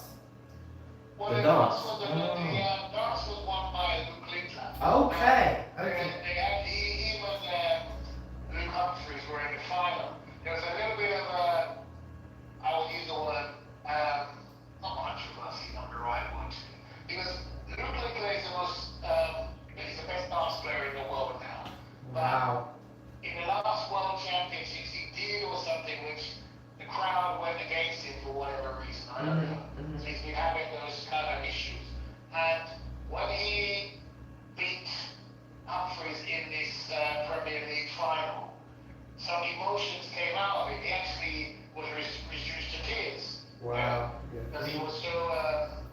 overcome by, and you know, the reception he got to the crowd. But he showed his true side. Because no matter what people might say, sportsmen and women, they're all human. Yes. Everybody Yeah. has their frailties at some stage. Of course. And, you know, we put them on a pedestal and forget sometimes that, you know, they are human. They, you know, there's that Shakespeare will say, if you prick me, I'll bleed. Yeah. So it was good for him, and he said it was like a weight off his shoulder, the fact that he released that kind of emotion. That's You know, it's unusual in dance to see a man like crying because he wins, but a man was crying and the crowd seemed to understand that. Just to finish up, we have the end of the IPL cricket. Oh yes. Um, Yes. It's got some music Which for was that one. won by Ireland. It's gone from my brain. But it wasn't a high scoring match. But Virat Kohli, who's now, he's actually living in London now. He's one of the top cricketers of all time. The Indian Virat Kohli. He's coming to the end of his career. But he was the top scorer in the thing. They say, what's it say? Class is permanent, form is temporary. Yeah. He seemed to have reached some of his form, and you know, he scored a nice innings. In fact, it was quite an easy victory for his team, playing against, I think it was Jofra Archer's team. So the end of the IPL, but as I said, the women's world T20 cricket starts very soon. Quite a few of the sides are now playing warm-up games. The West Indies women had a series against Ireland. I think it came as a draw because the last match ended with rain affected, so Ireland won that. So a lot of teams are gearing up and warming up. As we speak now, India and England are playing a warm-up match. I think the actual ceremony, I think the weekend, the actual competition kicks off. We've also got the test match, the first test between England and New Zealand starts on Thursday. Okay. And England have, you know, changed their side after the debacle of the Ashes. They brought in a few new sort of players, and called back Robinson, one of their bowlers. And I think, I know he was in the original squad, but there was a guy who was actually was two now, born in Barbados, who had the opportunity to play for the West Indies, but he's chosen to play for England now. Okay. So, Gay, I think his surname is Gay. Yeah, Emilio Gay. Yeah, He's some kind of name like that. appearance So from if Grenada. If he gets to play Okay. the actual match. So Emilio Gay, he plays for who does he play for? He plays for Durham. Right. He's of Grenadian ethnicity, Right. and he plays professionally in England. Right. And he can play for the West Indies. Okay. He received a WhatsApp message asking him if he would be interested. He's received a WhatsApp message to play. Yeah. Okay. And but he didn't respond. Well, he didn't really engage with it. Okay. And he's put himself forward to play for England. Oh, good for him. Emilio Gay. The thing is with persons like Gay, you know, we've always said it, money talks. Right. The West Indies cricket board will not be able to, I'm not saying that's the reason why he's done that, but the West Indies cricket board, they will not be able to pay him the kind of money that the ECB will pay him. Yeah. You know, Yeah. so obviously, the man's going to have to look after themselves and look after their family. And you got to think where your next shekel is coming from. So if England are going to offer you X, Y, and Z to play for them, you're going to take it. We've always said that the West Indian players can't compete with the England players who play cricket for the West Indies. Hence, you get a lot of their players leaving the West Indies scene and going to play franchise cricket. Yes. To make a good living for themselves. And one thing I have seen the West Indies doing, they've selected 12 of their young, upcoming fast bowlers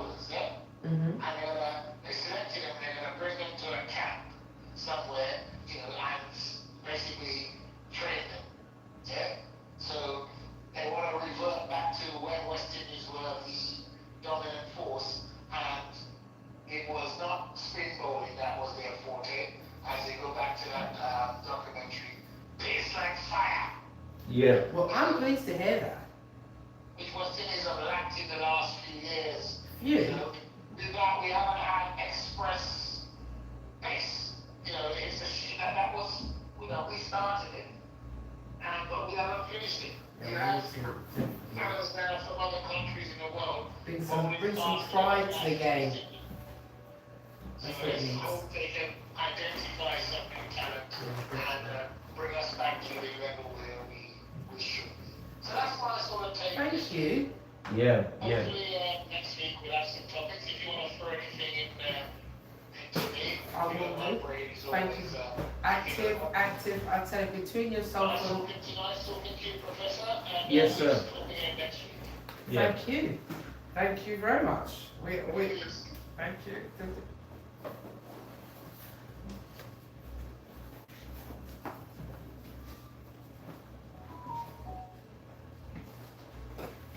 I'm playing with tea now. And we'll do a little bit of that, and then we'll go. Yeah. So evil. What's the Ghana result? It's half time, you know. No. Okay, and I'm gonna go on and get a little refresher from Monaco. You want to talk about the cricket and then I'll Yeah, because of that. Yeah.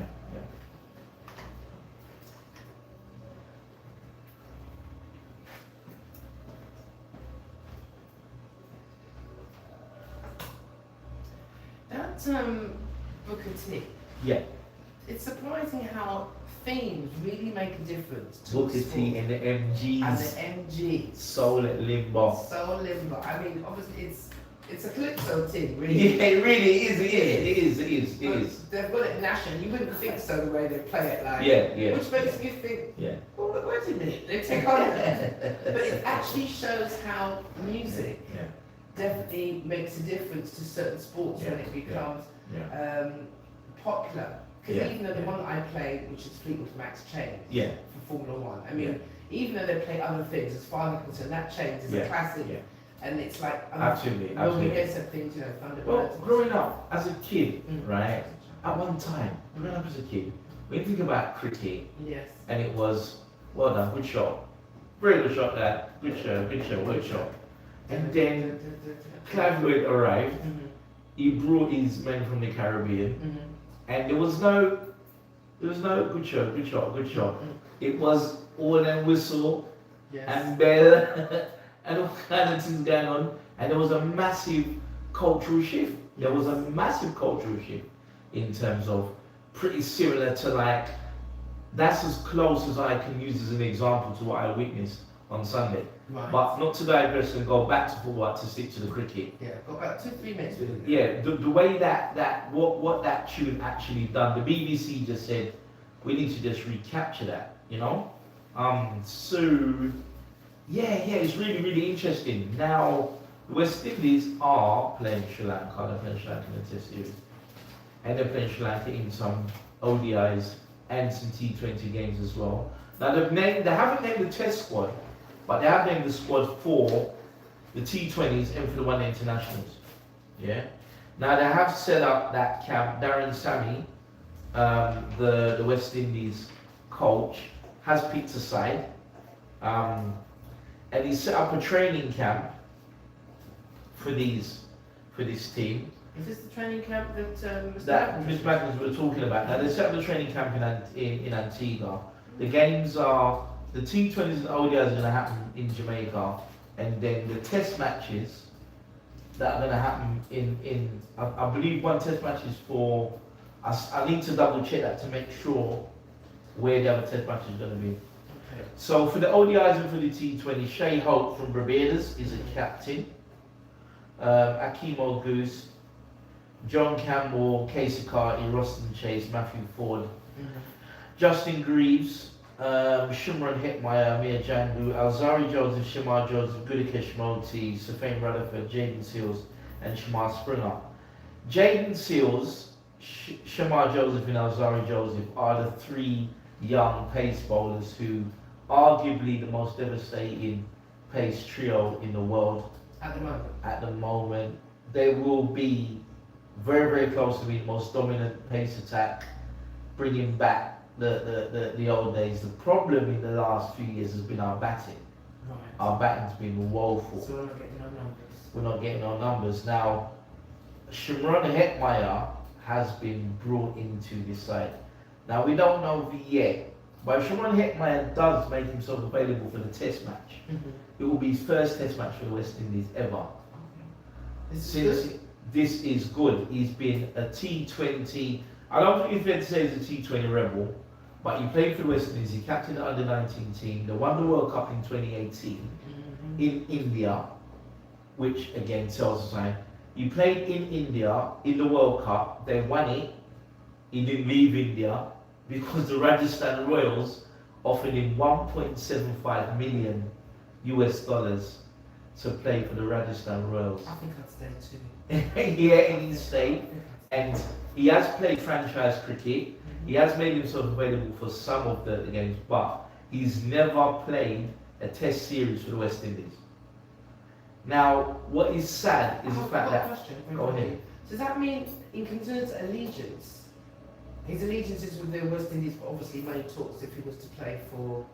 Yeah. So he hasn't changed. So to clarify for those who don't understand, he's not changed nationality. And his national to be in the Caribbean. Yeah, he's not changed nationality, but his commitment and his contract Yes. has meant that over the last 10 since 2018 to now, he's never committed himself to playing for the West Indies in a test series, test matches. So he's not done that.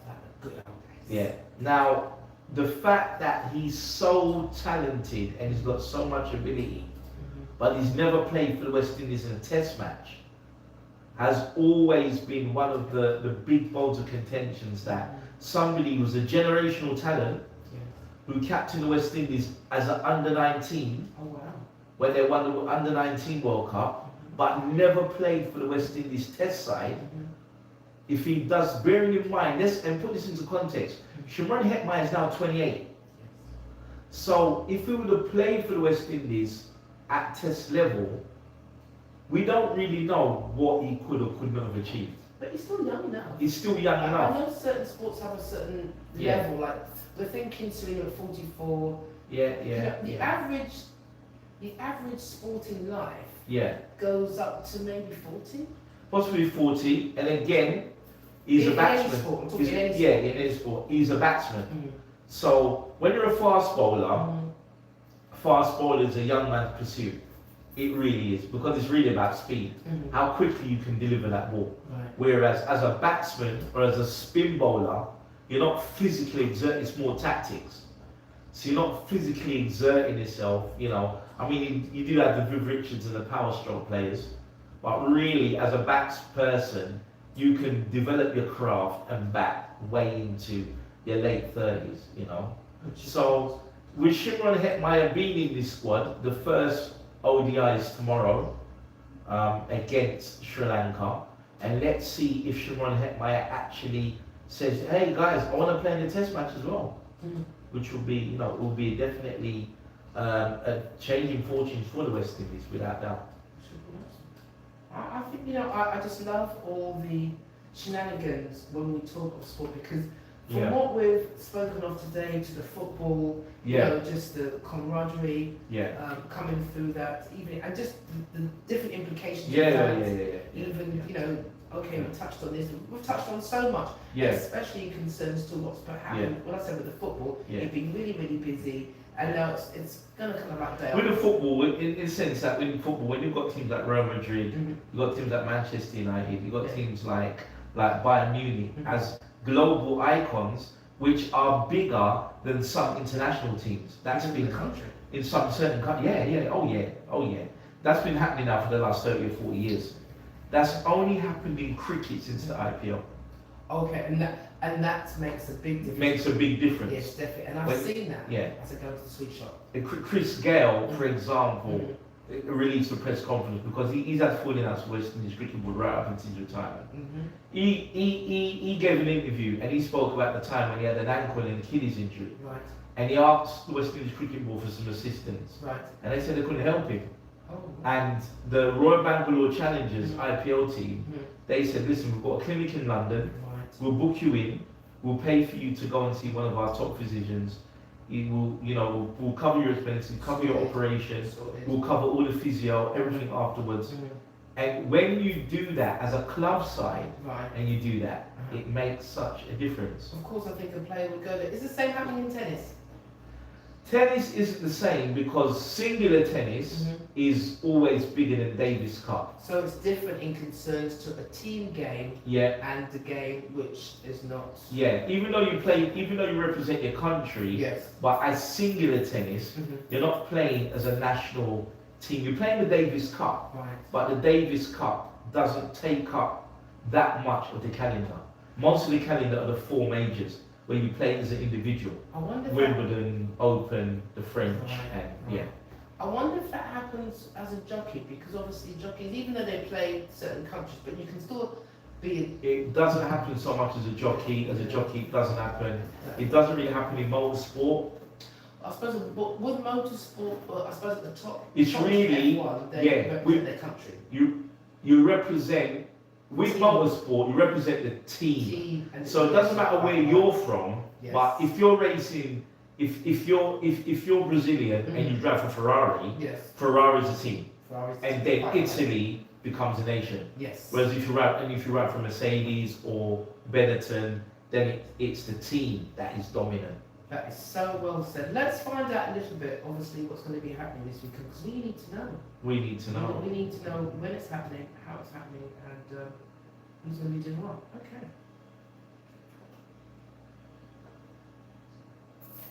It's 5 minutes to 9. Okay. We Are need- we wrapping up? Soon, Yeah.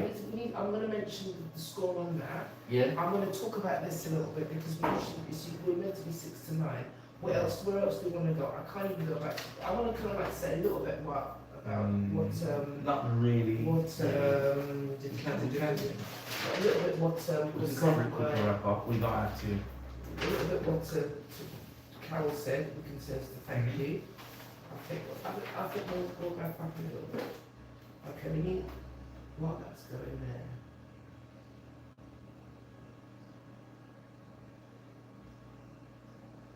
Let me just come in.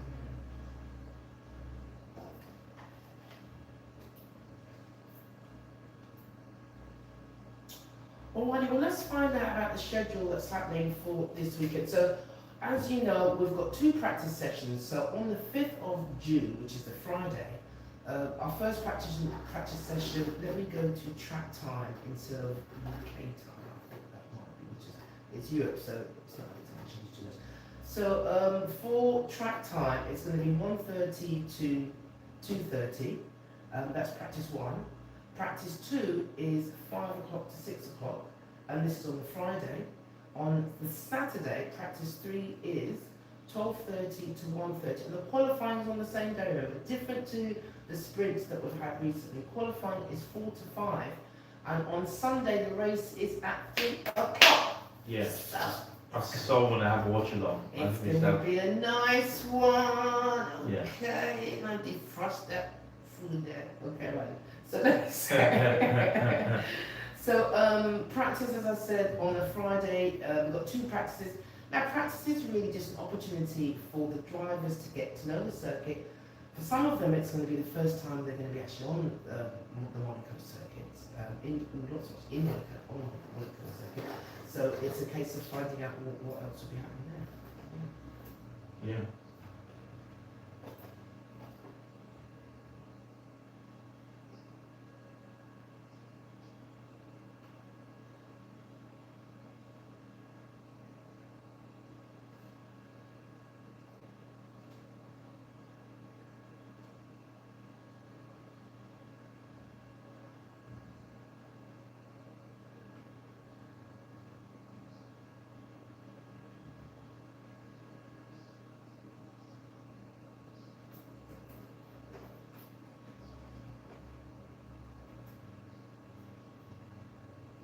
I want a little bit about this circuit. Now, this circuit is 3.337 kilometres.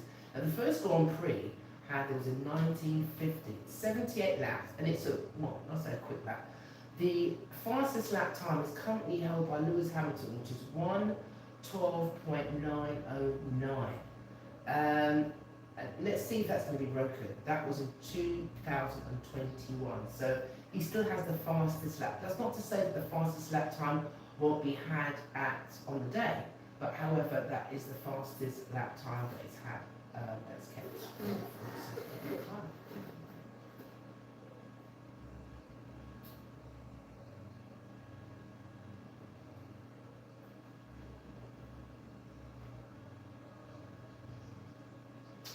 We've got 19 corners with this one. I mean, there are some very famous, obviously, places with our sector 1, sector 2, sector 3.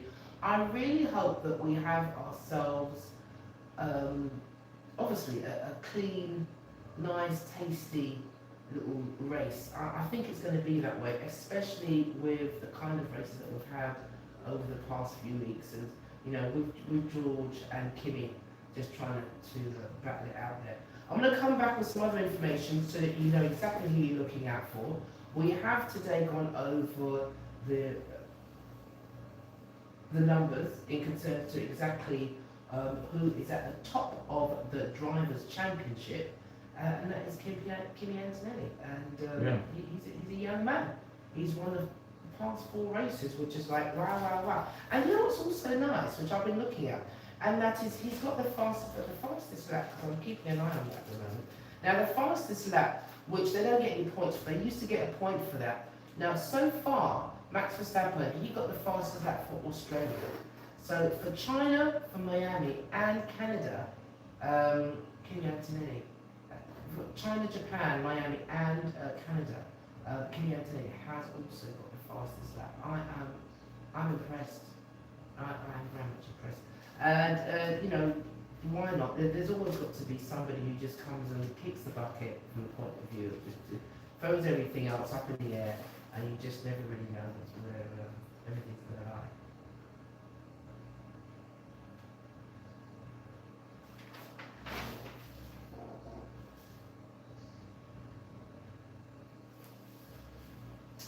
Now we're a few moments past 9 o'clock, Professor. Yeah. And in concerns to just having ourselves sort of round up for today, it was really lovely talking to CJ. Yeah, the young man, you know, he's 14 years of age, soon to be 15, Yeah. in the Hamilton Cup. He's racing tomorrow. We wish him all the very, very best. And I am impressed, even just his Oh.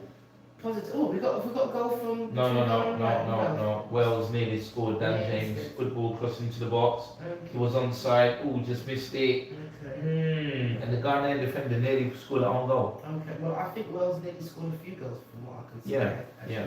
But unfortunately, it's, I digress. No, that's all right. But that's why live on www.bdmcradio.com. That's what we're here for. Yeah. To give it to you, I suppose as it happens, and at the same As it time, happens, just yeah. just our thoughts going over the weeks and the months of the sporting calendar. And we Yeah. have covered quite a lot today, as we do.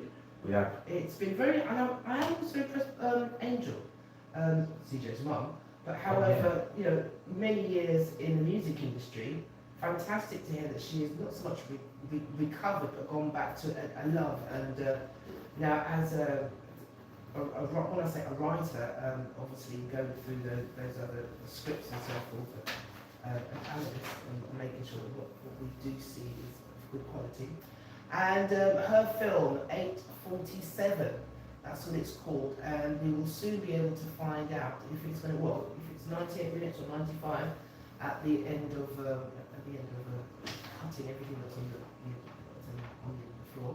I am really pleased, and you know, I do hope that Marie Costello does have the opportunity to, you know, regain some parts of life which will bring her joy and happiness. I mean, I know it's not easy to say that you've been in such a catastrophic accident. So everyone be safe out there, and everyone, you know, just be good. You know, even with her concerns to Keegan and Dalglish, I didn't realise that Dalglish. Yeah. And there was another commentator that in fact passed on his way back from the from the celebrations of Arsenal, I heard. Oh, I'll have to check that one out.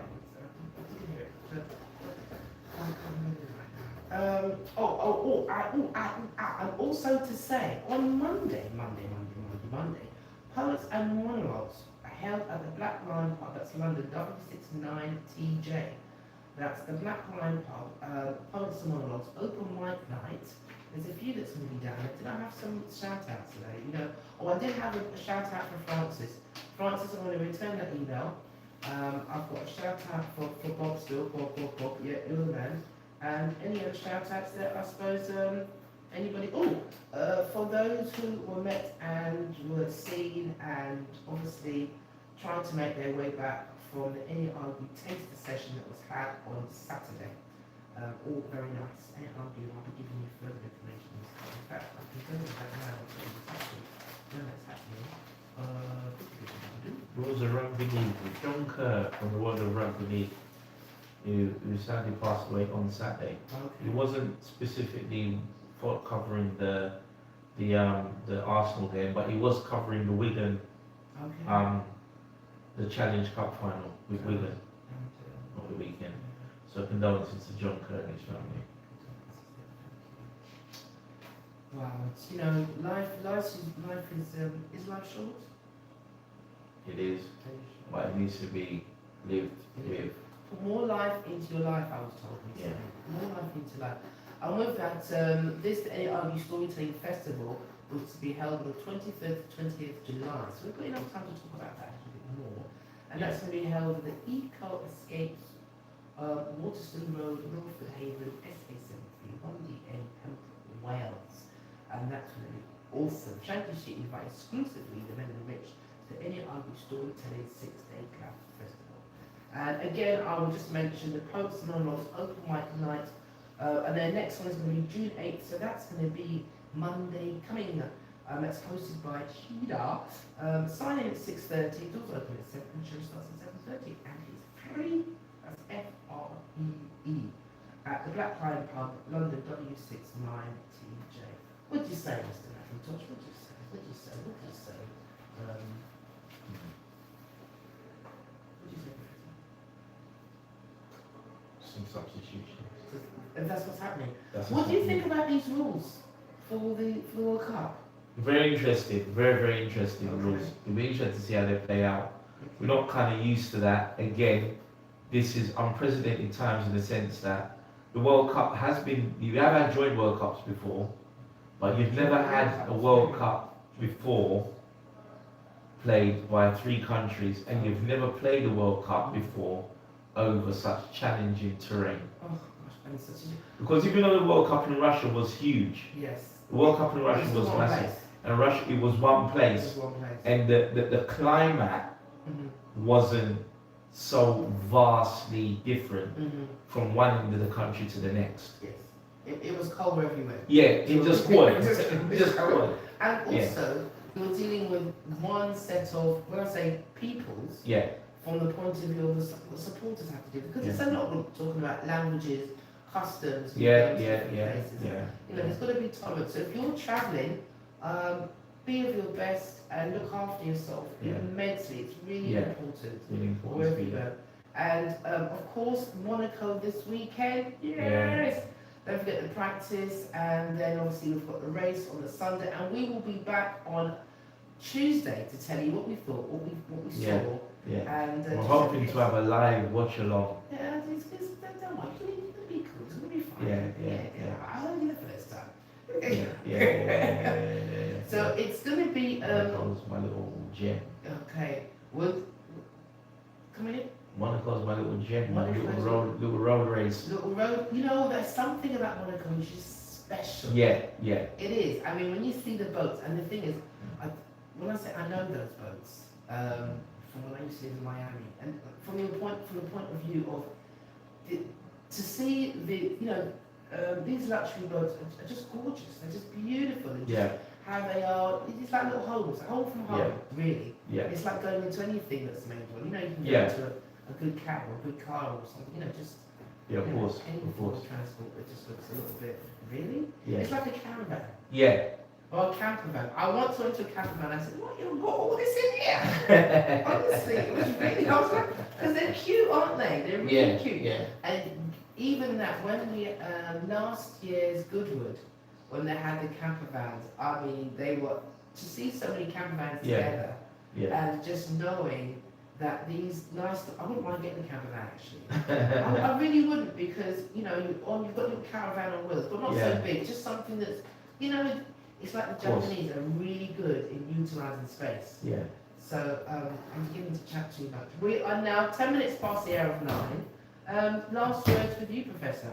It will be great. Monaco's going to be great. We're looking forward to the West Indies playing Sri Lanka. Oh yeah, okay. And we're counting down. I suppose the World Cup countdown will really start next week. Yes. Opening game on the 11th Yes. of June. Yes. There were 48 in the bed and the little one said Yeah. roll Yeah, over. and that's exactly what's going to happen. That's exactly what's going to happen. And he rolled over and 47 fell out and one left. And we'll see what's going to happen with We'll that. see what's going to happen. Alrighty, so thank you very much. We'll find out who will be the winner of the Monaco race 2026. I'm thoroughly looking forward to that. Yeah. It's going to be absolutely awesome. Thank you very much for listening. You're here with Professor Johnson and Sheila on the F1 and All Sports Radio Talk Show. We've had the pleasure of being with Mr. McIntosh with his agenda. Tunde talks football, football, football. Carol Glenn of Next Generation with the lovely CJ and Angel. I'm Sheila. See you next week. Right.